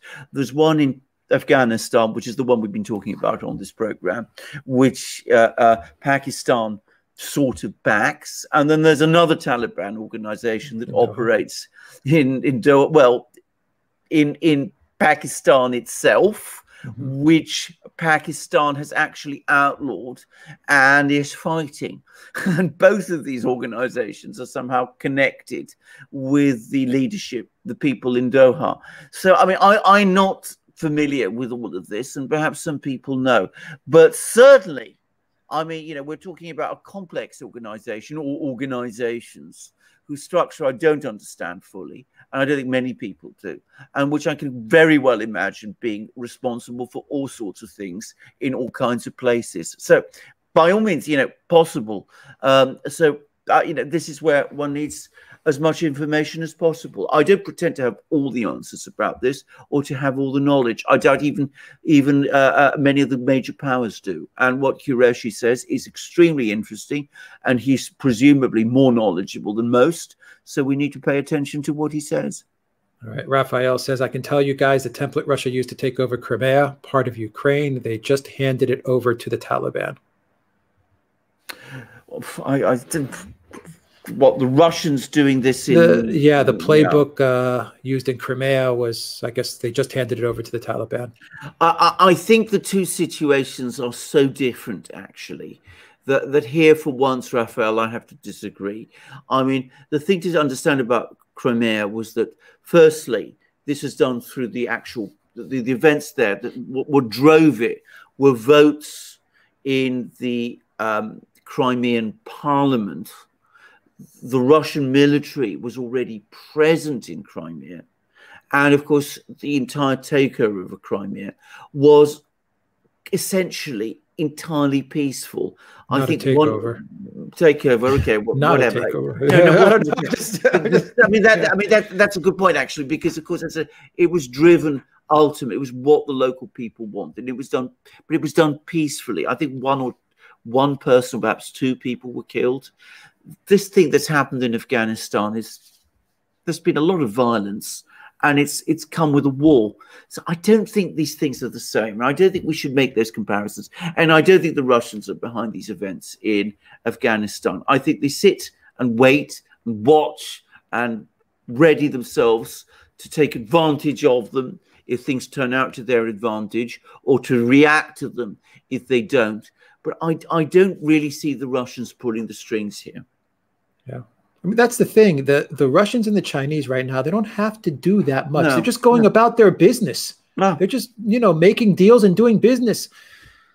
You're watching Biden, and everyone knew it. Everyone knew when Biden was going to get into office that he was a freaking disaster. Everyone knew it. They knew it at the primaries. The guy was having rallies. Alexander, and 5 people were showing up. Everyone knew he was going to be a disaster. Everyone knew that Kamala was a disaster. Even the Democrats knew she was a disaster. She couldn't even make it to the primaries. She was such a disaster. All of this is not a surprise. So Russia and China, they're just sitting back and they're just watching, as it's the whole world, as we are. We're just sitting back and we're watching. And on the one hand, we're shocked because we can't believe what we're seeing. But on the other hand, we're kind of like, well, this was pretty much to be expected from a Biden White House.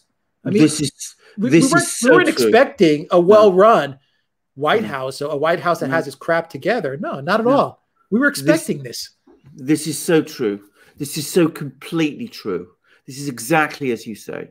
So, you don't have to do anything.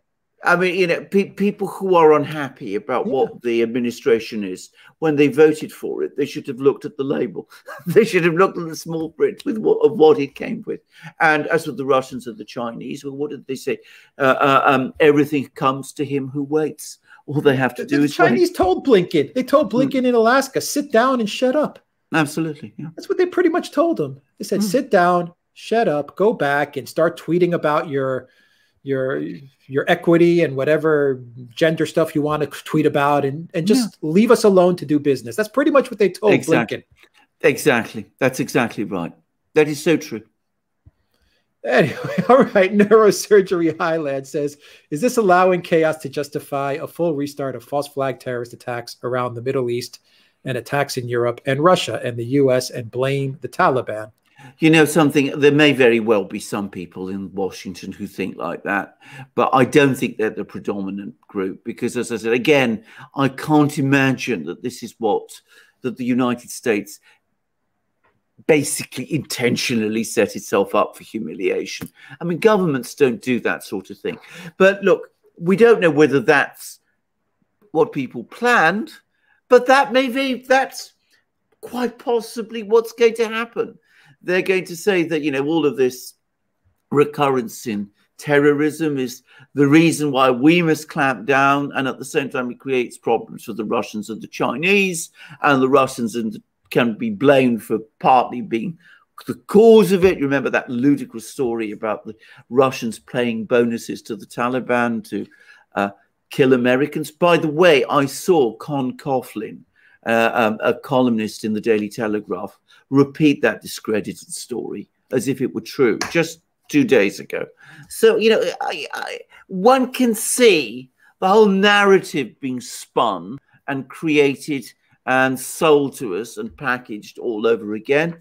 And one can see how easily it could be that anybody who sort of suggests that there might be some problems about that narrative could find themselves, well, being cancelled in all sorts of places. So, you know, we've got to be prepared for that. So as I don't think it was planned exactly in the way that you say, but it could very well end up that that's how it's going to be. Not everything that happens is planned, but given the kind of people we're dealing with, it's entirely possible that that's what they will do. So we've got to be ready. I mean, we are definitely looking, it seems to me, at a real clampdown coming. Yeah.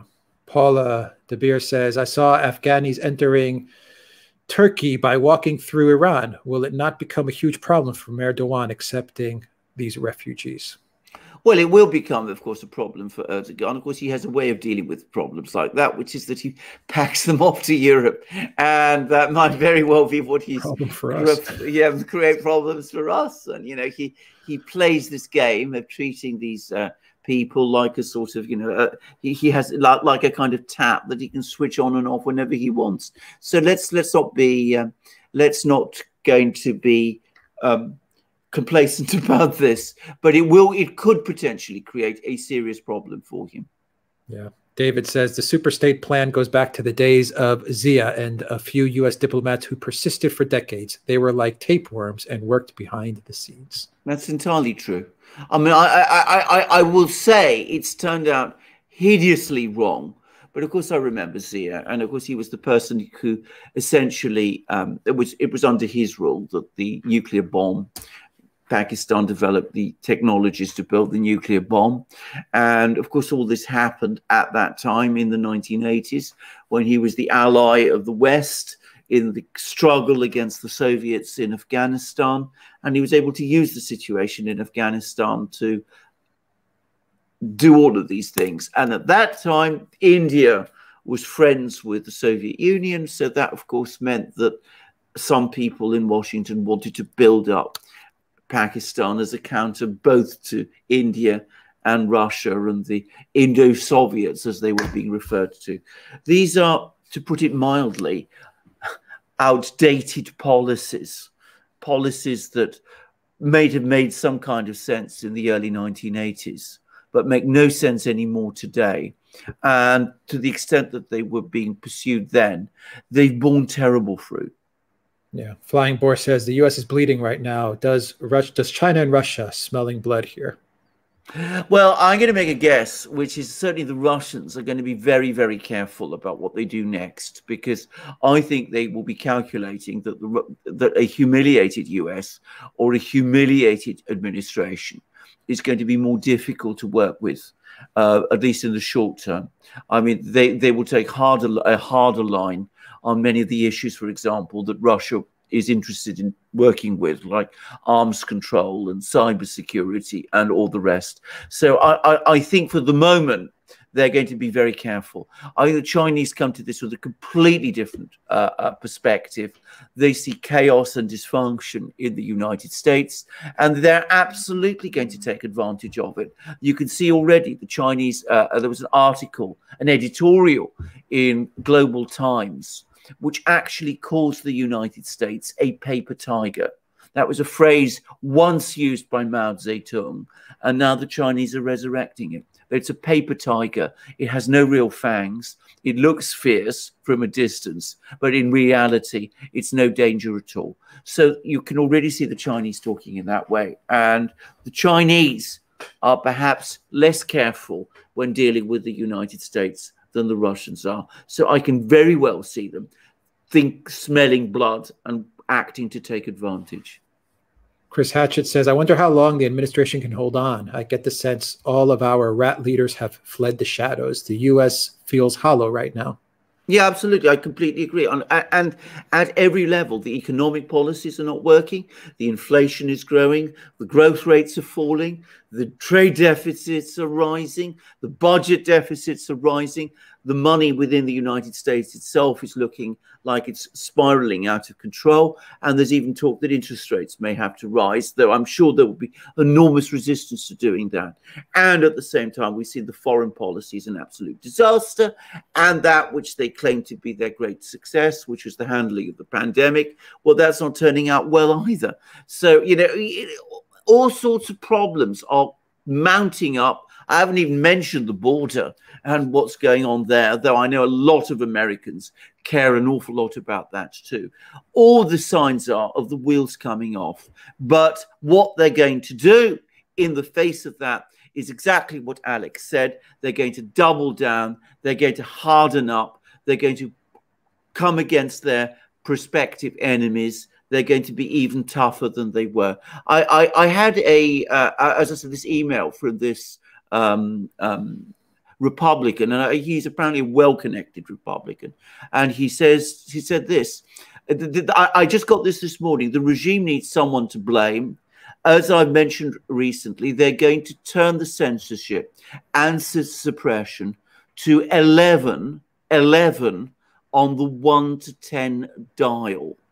They have no other choice. It's all they've got. There is a lot of complacency out there. With all conservatives still on Facebook, it gets harder and harder to argue that we're not the stupid party. If you want to prepare your GOP party committee or conservative group for what's coming, and then he sets out a whole list of things to do. Now, I'm not a member of the GOP. That was sent to me. It's not sent in confidence or anything like that, but I don't want to discuss it any further. But you can see what he said. The 1 to 10 dial, they're going to push it up to 11. And that's, I think, exactly right. Yeah. Why are conservatives on Facebook or Twitter? I mean, just get out. But that's exactly not even conservative libertarians. Anyone that believes in free speech, just get off. Yeah, absolutely. That's I mean, you now have options. I mean, we are developing and working those options in Rumble and Locals and Super U and those places. There are options for you. You don't have to stay on these platforms, which are not friendly to you. Anyway, just saying. Yeah. All right. We have here from Locals, actually, since we're talking about Locals. The USA from Sentinel, the USA can't win any wars from the looks of it. So now it's time to ramp up the war on itself. That's another one they will lose. Absolutely. Well, I agree. I think they will lose. But look at the damage they're going to do in the process. But this comment that I got today from, as I said, this person who, as I said, I understand is a well-connected person. You see what he said. And it's exactly the same sentiment as you've expressed in that comment. And I think it's absolutely right. That's exactly what they're going to do. They're going to double down and triple down and quadruple down. They're going to tighten up the censorship. They're going to start talking up all kinds of things that they're going to do to people if they step out of line. They will come up with all sorts of new plans and projects for greater social control and all that kind of thing. It's all on the way, because that's all they've got. Yeah. It's like we said, they're not going to be humbled by this. They're not going to reflect on this. They're not going to do a debrief of what happened and kind of, go over everything that they did wrong. And none of that. They're not going to accept responsibility. None of that. They're going to try to throw this on Trump. They're not succeeding. They're going to throw this on Biden. It's done. This is Biden's F up. And it is. He is the commander in chief. Absolutely. I say that kind of laughing, but okay, he's the commander in chief, everybody, and they're going to throw this on him. And they're thinking, Alexander, I believe that they're thinking going into this, and especially now, is what, he was going to be ushered out sooner or later. That's I think they're thinking. We were going to dispose of him one way or another, right? Yeah. I agree. Well, sooner or later, they were going to dispose of it. They're going to blame him. They're also going to blame, as I said, the bad orange man. But their savior, the person they were going to look to put in their place, Kamala is a problem for them. We'll see what they come up with. That's the fly in the ointment for them. Is Kamala thing didn't work out like they were hoping it would. No. So they're trying to they're calling an audible. They're trying to figure out how do we stick to the plan as best we can with pushing Biden out and getting someone in place that is working under the Obama guidance and ticks all the boxes. Exactly. That's what they're trying to figure out. Exactly. Anatoly says, why leave so many weapons behind? Backstage deal. Well, again, they shouldn't have left all those weapons behind.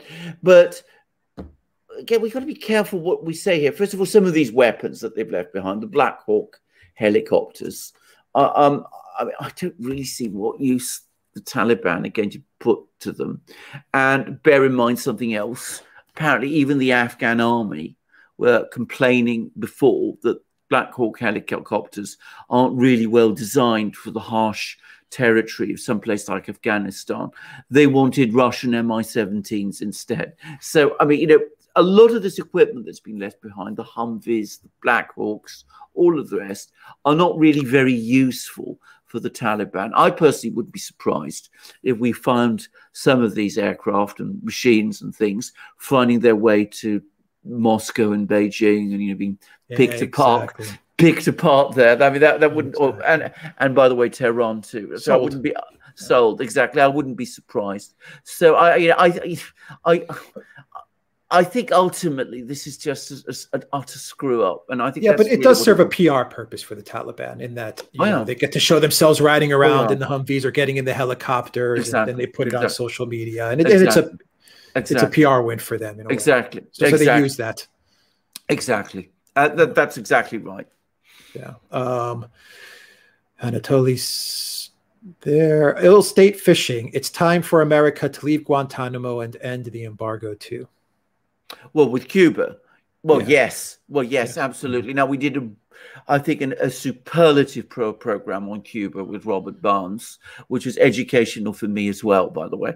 And I would definitely want to recommend strongly that everybody who wants to understand the situation in Cuba watches it, because, of course, he did explain a great many things about Cuba. Now, first of all, the embargo is completely wrong. Guantanamo is also completely wrong. Guantanamo should be closed and should have been closed. And of course, Obama said he would do it. And as is always the way with that slippery character, he never did. This is the great constitutional lawyer, by the way, who always finds some kind of reason for not doing what he promises to do, even when it's illegal. Anyway, so that's Guantanamo. And the embargo should also be lifted. And that sort of thing is completely wrong. But I have to say again, and I think Robert Barnes hit the nail on the head, it won't make the radical difference to the economic situation in Cuba that many people think it will. It might help Cuba in some ways, but there are lots of problems in existence within Cuba itself. And the Cubans can and should do an awful lot more to solve their own problems. I'm not going to say more about that because this is the program ultimately about Cuba, but do go on and look up that program we did with Robert Barnes on our video feed. You'll find it there, and I think you will learn a great deal from it. Right, from Flying Boar, if I am Biden, I would call Putin and Xi and tell them, I will give you Syria or whatever. Help me get out of Afghanistan. So true. Well, I mean, he's already out. Syria. They've got Syria. Exactly. Well, I don't think there's anything. There's nothing, Alexander. To be honest, there's nothing that Biden can give them at this moment. They're sanction proof. At least Russia, but they're sanction proof. They've gotten out of the West system. Syria's not an issue for them anymore. That's more of an issue with Turkey.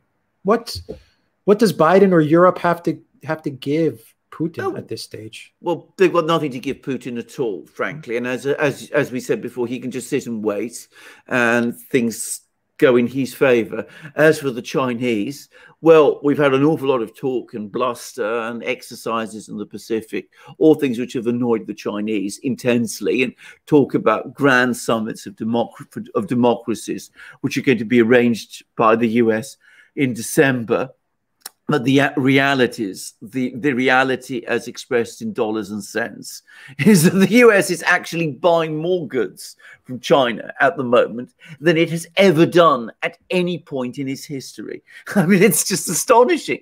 But Chinese-US trade is actually growing at prodigious rates as the Chinese struggle to keep pace with demand in the United States, which is, of course, affected by all these supply problems.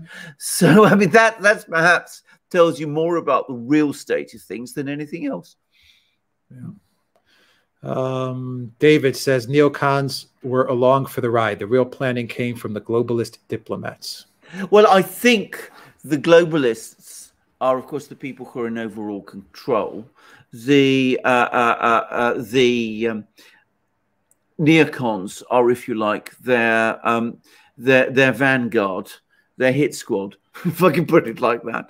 I mean, they're the people they unleash on governments and countries that stand up to them. So, I mean, I see the two things: the neocon movement, the neoliberals, the globalists, is all part of the same setup. And I mean, you know, they are. I mean, they always come together. They always meet together. They're all part of the same ideology and philosophy. Yep. I mean, just want to say one thing. It's a fundamental misconception that the neocons are American patriots and American nationalists. It's not really what they're about at all. They are people who want to use the power of the United States to achieve certain objectives that they have, certain grand plans around the world. And those plans are globalist plans. And that's the way to understand them. Yeah, Flying Boar says, what's going on in Afghanistan? If I am Erdogan watching, I better get my act together. Amen. Absolutely. To that. Absolutely. Amen to that indeed. Yeah, get his act together. NN says, is this a panic move by the U.S. to transition to the Pacific Theater? If they had followed the planned transition, would have been smoother, you think? Completely agree with. I mean, I think that was certainly Trump's idea. Trump said, you know, let's get out of these forever wars. I mean, it was he who came up, I think, with that phrase, the forever wars. If it wasn't Trump, but it was people who were part of his movement. Get out of the forever wars. Concentrate on what is really important. This moment in time, the great challenge to the United States is the rise of China. We've got to find ways to work this out. We've got to you know, bring the economics under control, because these are so lopsidedly in China's favor that it's dangerous and it's undermining the US's economic position. So we've got to sort all of that, and we've got to move forward. And ultimately, I'm convinced that what he was looking for was a deal with the Chinese, but he wanted a deal done in Afghanistan to be able to get the troops out, to end the forever wars, to end the involvement in the Middle East, which he saw as a waste. I mean, he was a businessman. It's a businessman's thinking. You liquidate that part of your business which is losing you money and which isn't essential to your core purpose. It's how businessman thinks, and it's a rational, it's a realistic way. But of course, what we got instead was not a orderly withdrawal. What we got instead was a humiliating collapse. It didn't need to be this way. And of course, a humiliating collapse is unpredictable and destabilizing. Unpredictable and destabilizing for the United States and the region. And of course, it could interfere with this smooth transition from the one to the other. I mean, the demands I can imagine from some people in Washington today is, we've got to revenge this thing. We've got to find a way of showing that we are strong after all. Strong at home. Yeah. Go continue. No, you're right. I'm just kind of thinking to myself that's exactly what's going to happen. Yeah, they're gonna spin this for more BS. Absolutely. What else can you say? That's what they're gonna do. That's all they know.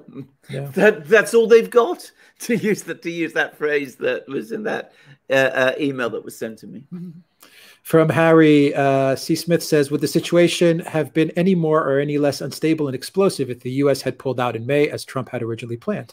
Yes, I think it would have been that, but yeah, I think it would have been a lot. I mean, the point to understand about that withdrawal agreement, which of course isn't mentioned by the media, is that it wasn't just a withdrawal agreement. It was supposed to be a measured event leading to certain steps which each side was supposed to take. It was a deal. The problem was the new administration came in and tore it up. They unilaterally said they weren't going to withdraw by the May deadline without putting anything in its place. And then, of course, the Taliban said, well, if you're withdrawing, then we're no longer bound by it. Because if you're withdrawing from the agreement, why should we stick by commitments that we made in an agreement which you scrapped? It doesn't make sense.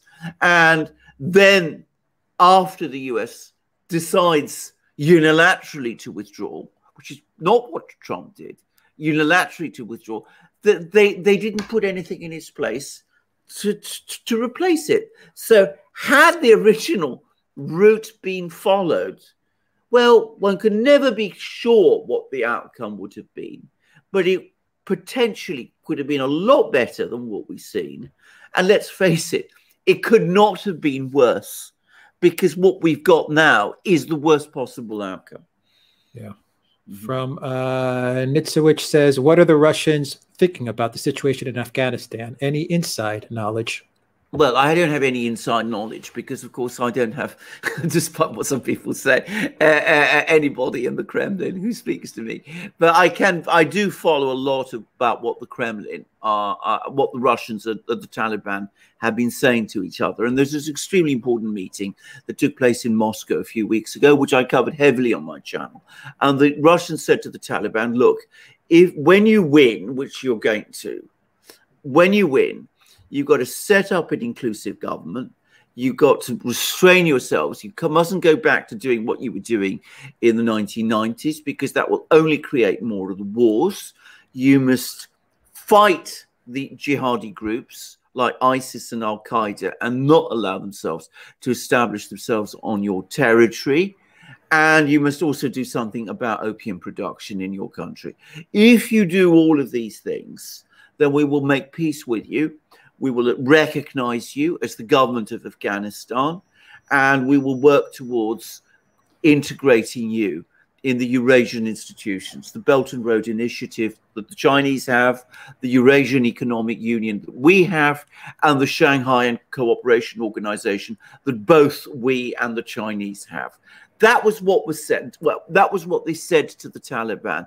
And the Taliban said, yes, yes, and yes. We are going to do all of these things. What we cannot be sure is either that the Taliban will hold to those commitments that they made to the Russians in July during that meeting in Moscow, or that the representatives who went to Moscow are indeed representative of the people who make up the Taliban on the ground in Afghanistan. We will see, but at least it was a diplomatic effort by the Russians, and at least the people they spoke to seemed to be responsive to what the Russians were saying to them. All right. Siddharth says, only solution is to split up Pakistan and Afghanistan into 5 or 6 countries and let India swallow them into a system as territories. I think India might find that difficult. Absolutely indigestible. I can see how that could create no end of trouble. And if I was advising the Indian government, which of course I'm not, I would say to them, don't even dream of that, because that's not a dream, that's a nightmare. Yeah. From David, the superstate plan survived to at least 2001 when U.S. diplomats were claiming Pakistan as an ally long after it was obviously false. See Giselle.org. Yeah, I think that's absolutely correct. And I think ever since 2001, things have gone badly wrong. And it was the United States also then started to shift alliances. It went from treating Pakistan as an ally to treating Pakistan as an adversary, because it started to cozy up to India. Policy, by the way, initiated by George W. Bush, in order to use India as a counterbalance against China. So, I mean, the whole Pakistani superstate thing has ended. But to the extent that it was being followed in the 80s and 90s, it's borne very bad fruit, at least with the West. Yeah. Otno sends RON25 super chat. New art display. Love it. Who painted it? The blue one behind you, Alex. That is a painting from Mexico. The artist is Bido, is the artist. And it's a Mexican painting. Mexico has fantastic art. Absolutely. Some of the greatest painting in the world, and great Mexican artists. It's a highly cultured country. And I was very excited to learn recently that Alex has actually lived there, which was something I never knew. Yeah. From Mark Hewitt, a £5 super chat. A lot of UK Tory MPs, e.g. Sajid Javid, backed Biden because he represented a return to international institutions, i.e. NATO. Credibility lost. Well, it did. I mean, why they ever thought that? I mean, it just goes to show how deluded Trump derangement syndrome makes you.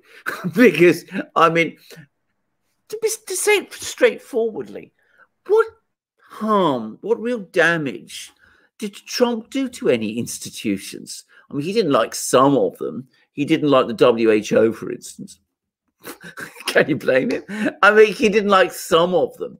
But overall, I mean, he didn't take the US out of NATO. I mean, never for one moment thought he would.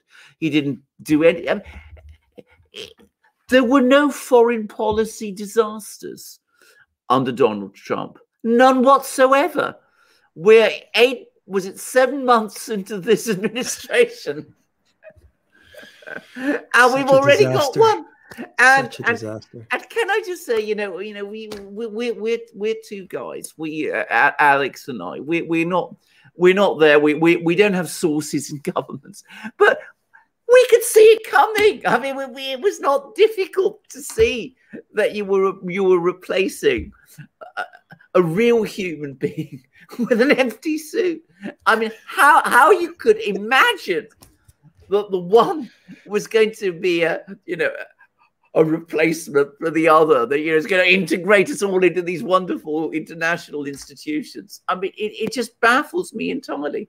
As I said, we're 7 months into this administration, and we've had one foreign policy debacle after another. We've had Anchorage, we've had the screw up in Ukraine that nearly happened in April, which was potentially very dangerous. We've had the ludicrous affair with Wendy Sherman going to Beijing. We've had apparently a massive quarrel with Israel, which we're really getting a few bits and bobs about. But the new CIA director, has had a massive row apparently with the Israeli government over Iran, and Iran isn't going well either. And now, of course, we've had this. It's been one failure after another, and as I said, it's only 7 months. We've still got 3 years ahead. But America is back. But America is back. America. Yeah. Although I forgot about that. Kamala going to Vietnam. America is back. I mean, fasten your seatbelts, guys. We're in for a very, very exciting ride. How scary is that? 7 months. We got another 3+ years of this, supposedly. No, another 3+ years. Yeah. Yeah. All right. From David, the diplomat lobby superstaters were in place long after Zia. They were behind the fiction that Pakistan was an ally in the WOT long after it was obviously false. Well, there I agree. I completely agree. I mean, the amount of delusion that there has been in the United States about Pakistan, but so many places though, is astonishing. And what the US never seems to understand, at least official US never seems to understand, is that the tail can wag the dog. You remember all that film? How wag the dog? It repeatedly happens. The US thinks it's using a country like Pakistan. What it doesn't realize is that the Pakistanis, for a lot of the time, were using them. Now, that's not a criticism of the Pakistanis. Why wouldn't they do that? But they do. And the US gets dragged along by all sorts of ideas that the Pakistanis might have in Afghanistan or wherever, which might not have been in the interest of the United States to get involved in. And of course, the Pakistanis acquired the nuclear capability, which is very powerful, and it's not a fully stable country either. Yeah. Winston says, can't wait to see you on Viva Frey. Yeah, we will. Yeah, we will be on there soon. Yeah. We'll be on there soon. We're excited to get on there from and do a show with Viva Frey and Barnes. It'll be cool. We're also going to be planning a show with Robert Barnes on Afghanistan as well in the next couple of days. So stay tuned for that. Brandon says, Trump at least knew how Asian and Middle Eastern politics works. It's a culture based on strength, not going back on your word. And shame. Biden, Obama treat everyone like Merkel and Macron, toasting their glasses of champagne. Very well said, Brandon. That is exactly very well said on Obama. Absolutely, you are absolutely right. I can remember Obama going to the Far East, meeting Asian leaders, and they didn't like him collectively. He always acted like, he always does, by the way, he always acts like he's the cleverest man in the room. Everybody else around him is too dim to really understand the great thoughts of the wise constitutional lawyer, intellectual, whatever. This is very much his style, and they really didn't like him. With Trump, they all warmed to him, even in person, the Chinese, because they saw an actual living person, somebody who they could interact with. They might argue with him. They might disagree with him completely. There might be strong words exchanged. But they could talk with him. God help us, even Kim Jong-un went to meet him. Can you imagine Kim Jong-un going on a plane to meet, dear Joe? I mean, it's just, or indeed Obama. Well, of course, not Obama. No, not even a question. But Biden, I mean, he'd probably say to himself, what's the point? Why would I bother? David says Biden's presidency is indicative of who really runs policy, the blob. As this happens, friends of mine are dying right now. Yeah. And let's not laugh, because that's both true. Both parts of that comment are true. The blob is in charge and people are dying. Yeah. David also says, I was in Pakistani policy battle for years. Pakistan money and government was almost as impressive as Israeli. Well, there you are. There you have it. I mean, money. The money, Sebastian says, 10-pound super chat. My royal Fusilia brother talked fondly of the Cypriots, his years based there, how the Turks antagonized British forces around Akrotiri Tekelia. What would happen if the British withdrew from Cyprus? What indeed? Can I just say that it's been widely commented upon and criticised that our Foreign Secretary, Dominic Raab, is in fact on holiday in Cyprus at this moment in time. Yeah, I was going to say that. He's on holiday. He's on holiday in Cyprus. And of course, we have all the situation in Afghanistan going the way it is. And some people are saying, well, why isn't he coming back to London? And anyway, is he? Well, he might do, but he hasn't yet. And people have been criticizing him for it. So there we go. But he is currently in Cyprus. Isn't that the obvious move? Well, it is. It's I mean, no, a serious question. I mean, don't you get on a plane right away and go absolutely. back to London? Well, of course you do. That's exactly what you do. But if you are the leader of the West, if you're amongst the leaders of the West today, you go to Cyprus if you're British, you go to Maryland and hide in Camp David if you're the president of the United States. Anyway, Alex, on the substance of the question, Britain, Cyprus, I mean, your part of the world. Nothing. What would happen if the British withdrew from Cyprus? They're not. They're not. Honestly, nothing. I agree. Nothing. Once upon a time, in the early 70s, for example, the presence of the British perhaps made a difference. But today, no. Doesn't make a difference. It's something that Greece, and it's off subject, but Greece, Turkey, and Cyprus, they need to handle this on their own. Yeah. Period. There's no EU, there's no UK, there's no one's going to come and help them. No one. No. David says, as diplomats, they shower Pakistan with aid money. As lobbyists, they get contracts from Pakistan. Those revolving door careers persist to this day. Well, Exactly. there you go. Exactly. Yeah, exactly. They do. Thank you for that super chat. Flying Boar says, what will India do now since China is making deals with the Taliban and India and China have problems? The first thing the Indians need to do is to talk to the Russians. The Indian foreign minister went to Moscow some weeks ago, and apparently there were productive talks. But if they're going to get into a serious discussion over Afghanistan, they need to speak to Moscow. Unfortunately, Beijing is very difficult at the moment because relations are so tricky. But Russia is still friendly. The other country that India needs to talk to is Iran. And in fact, the Iranians and the Indians could conceivably even start to sort of work together, because I suspect the Iranians also possibly feel that they've been a little left out of this thing. So at the moment, the Indians can't engage directly with the Taliban. They don't have the leverage to do that. But if they talk to Moscow and perhaps to Tehran, they might start to reestablish some kind of a presence, or at least a policy, if you like, about what to do with India, with Afghanistan.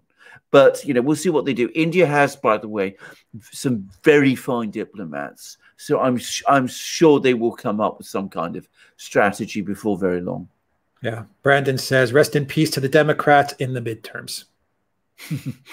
Well, I'm going to say I hope so. I hope so. I mean, I'm not an American. I don't have votes in the elections. But, I think that's what needs to happen for all sorts of reasons. Go on, Alex. Here's a thought for you. If this was a parliamentary system, if this was any other country, the government would have fallen. Absolutely. There would have been snap elections. Absolutely. Like, I mean, Trudeau is calling snap elections. So there would have been snap elections in the US. Well, of course there would have been. And can I just say something? I come back to what I said at the start of this program. If this had happened when Donald Trump was president, we would have articles of impeachment being prepared tomorrow, and a good third, half, perhaps more, of the Republican Party would have backed them. So just hold on to that thought for the moment.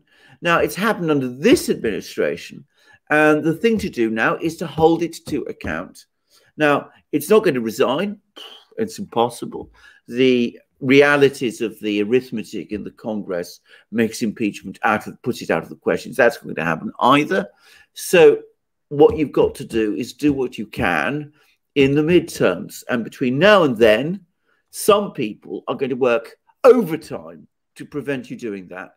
And that's the battle that is going to be fought now. Exactly. We have from Dunkachino says, just curious, do you guys have the same patron saint? Well, my patron saint, believe it or not, you're Alexander. I'm Alexander, yeah, but my family has a saint, by the way, and he's Saint Spiridon, who actually I believe comes from he was from Cyprus, I believe. Anyway, he's the saint of the potters, and I can't show it to you, but I've actually got his icon up there. It was the family icon, and as I was the eldest son, it was passed to me. I don't know. Even name days, you're Alexander. My name day is Alexander. Exactly. Yeah. Right. Okay. From David, and ACPAC policy never came from the White House. It was always cooked up by the mid-level officials. They always wanted forever wars. Most career opportunities there. Not even Trump could control them. Absolutely correct. Well, not even Trump. I mean, the point about Trump is he couldn't control them, and they tried to oust him. In terms of the current administration, Biden, they control him. I mean, that's the difference. I mean, that's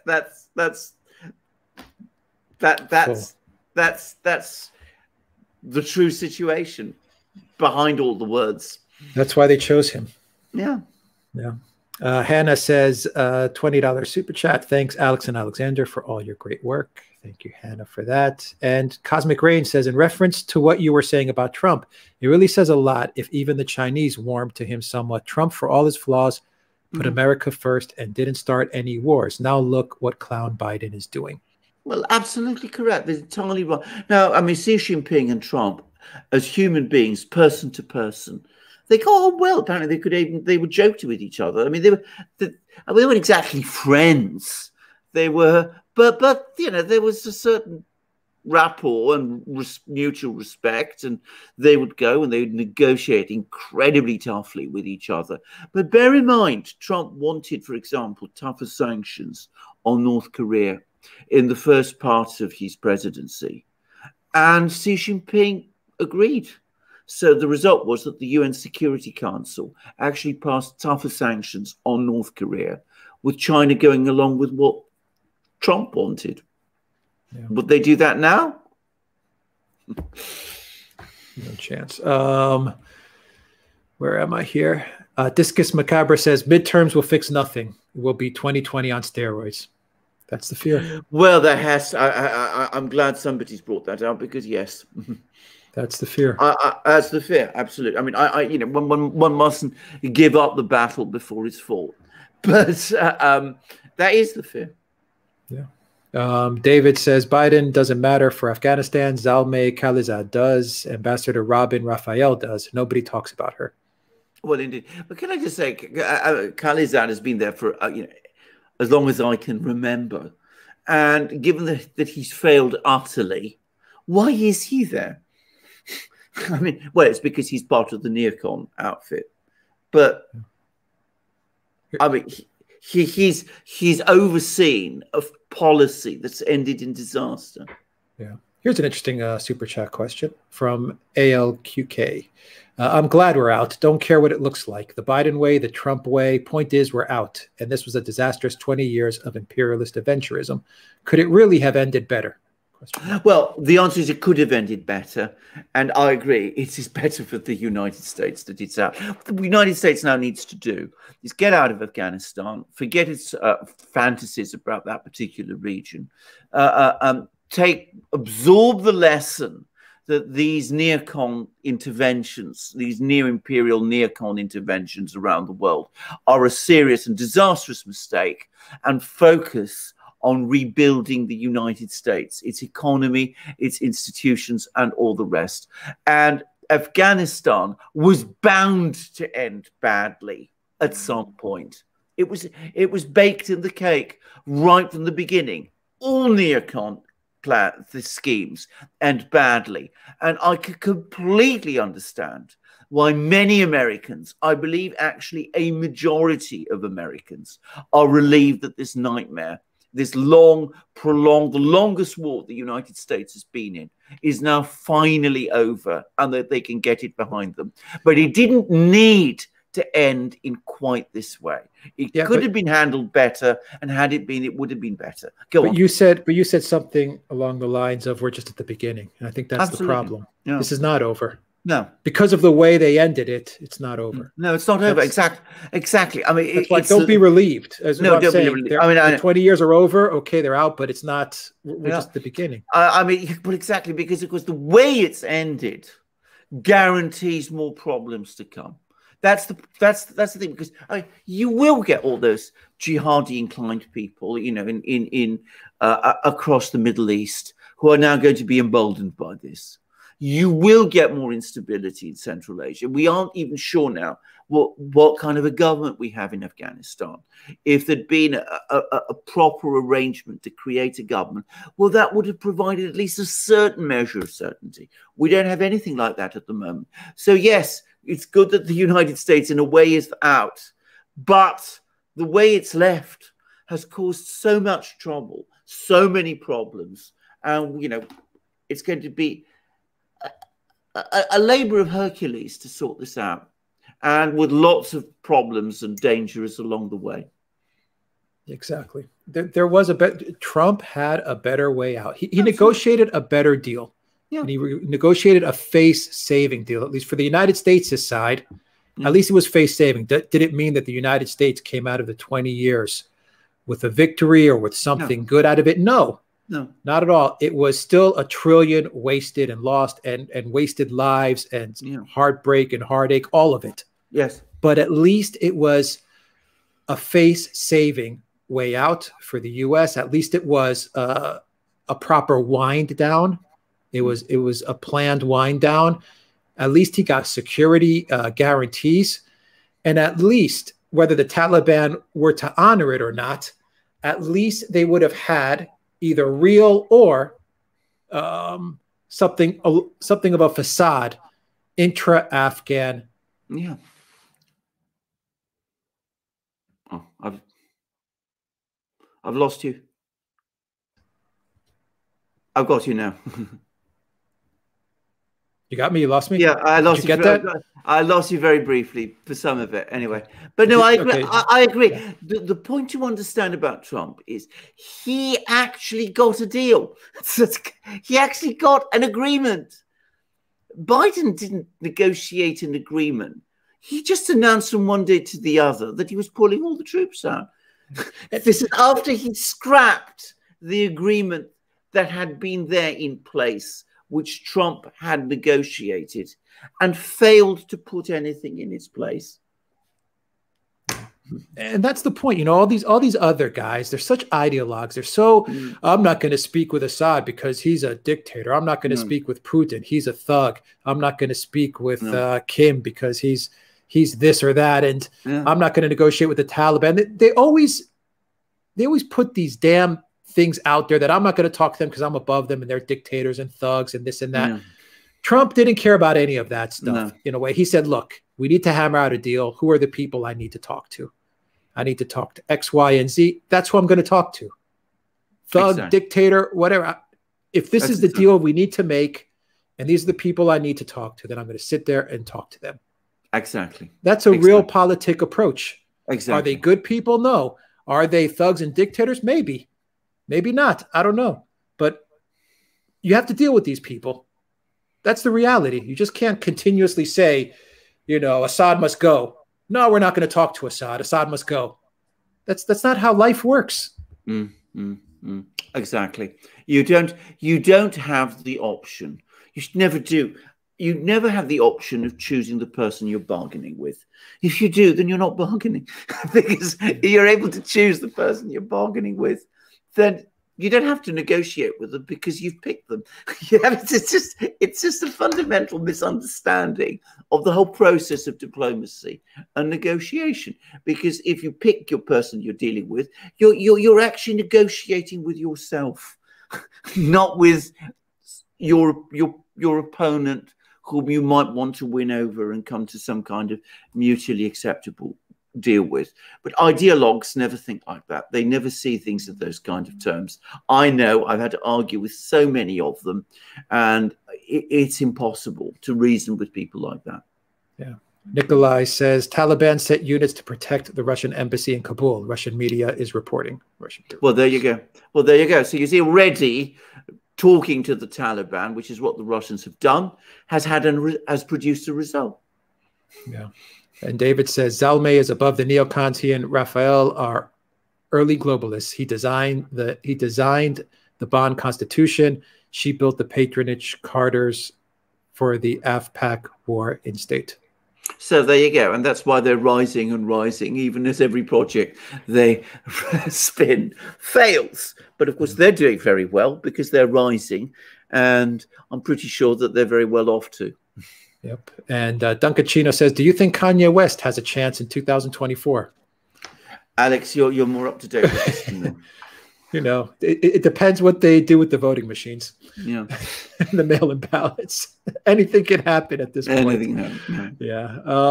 I think that's everything, Alexander. Wow. 1 second. Let me just do one quick rundown. Anything else that you see going on in Afghanistan as I do a rundown of the super chats here? What you said? This is not the end of the affair. This is the beginning of the affair. It could take one of two turns. Either it could go badly wrong, spiral downwards, more war, more fighting, more interventions, more terrorism, all of those things, more drugs, more refugees, or it could begin to go the other way, and we might start to see some sort of regional stabilization. At the moment, it's touch and go. We don't know which way it's going to go. And it's really a terrible, terrible testament to the total failure of US policy that the decision has been made by an organization like the Taliban. I mean, the Taliban, what they're deciding is going to shape the direction of events in this part of the world is just something which no US administration should ever have let itself be maneuvered into allowing. Yeah. But there we go. And Basha B with the final super chat says, who are the cretins running the US? Who is advising and controlling Biden? Destabilization of the Middle East will flood Europe with refugees. To what end? Well, it's the people that I think is now called the blob or the deep state. Apparently, their own expression for themselves, and they are aware of their own existence, is the interagency, which I find one of the most sinister phrases I have ever heard. Lieutenant Colonel James Bond. Yeah, absolutely. It is. It's like Spectre, isn't it? I mean, it's like Smersh. It's the interagency, but they do about apparently what they call themselves. So, and they are conscious of themselves being a unified body. So, the interagency. You remember Lieutenant Colonel Vindman was the first person to make the expression public, but apparently it is a standard one used within the US government to refer to this group of people. All right, great stream, everybody. Thank you, Valley S. Thank you, Zariel came in as well to help out with moderating the live stream. Thank you guys very, very much. Really appreciate it, and thank you to everyone with your questions and your super chats. And it was a great discussion. And to everyone in the live stream, thank you for your participation and for smashing that like button and for joining us on this Monday so we could break down what happened in Afghanistan. Huge news. Huge news. Absolutely. A day to remember, definitely. Well, days. Definitely a day to definitely days to remember. No doubt. Okay, we'll end it there. Alexander, any final thoughts as we close this out? Just to say thanks to all our viewers for all these excellent questions we've had. And any information you want to give us about these events, please let us know. And do look out for what we're going to be doing on our other platforms. Yes, Duran.locals.com. Absolutely. Yes, and Duran shop, everybody. Absolutely. 10% off. Use the code. Real news. I've got my Serbia magic mug today. Well done. Which is a nice magic mug. Well done. All right. Take care, everybody. Right.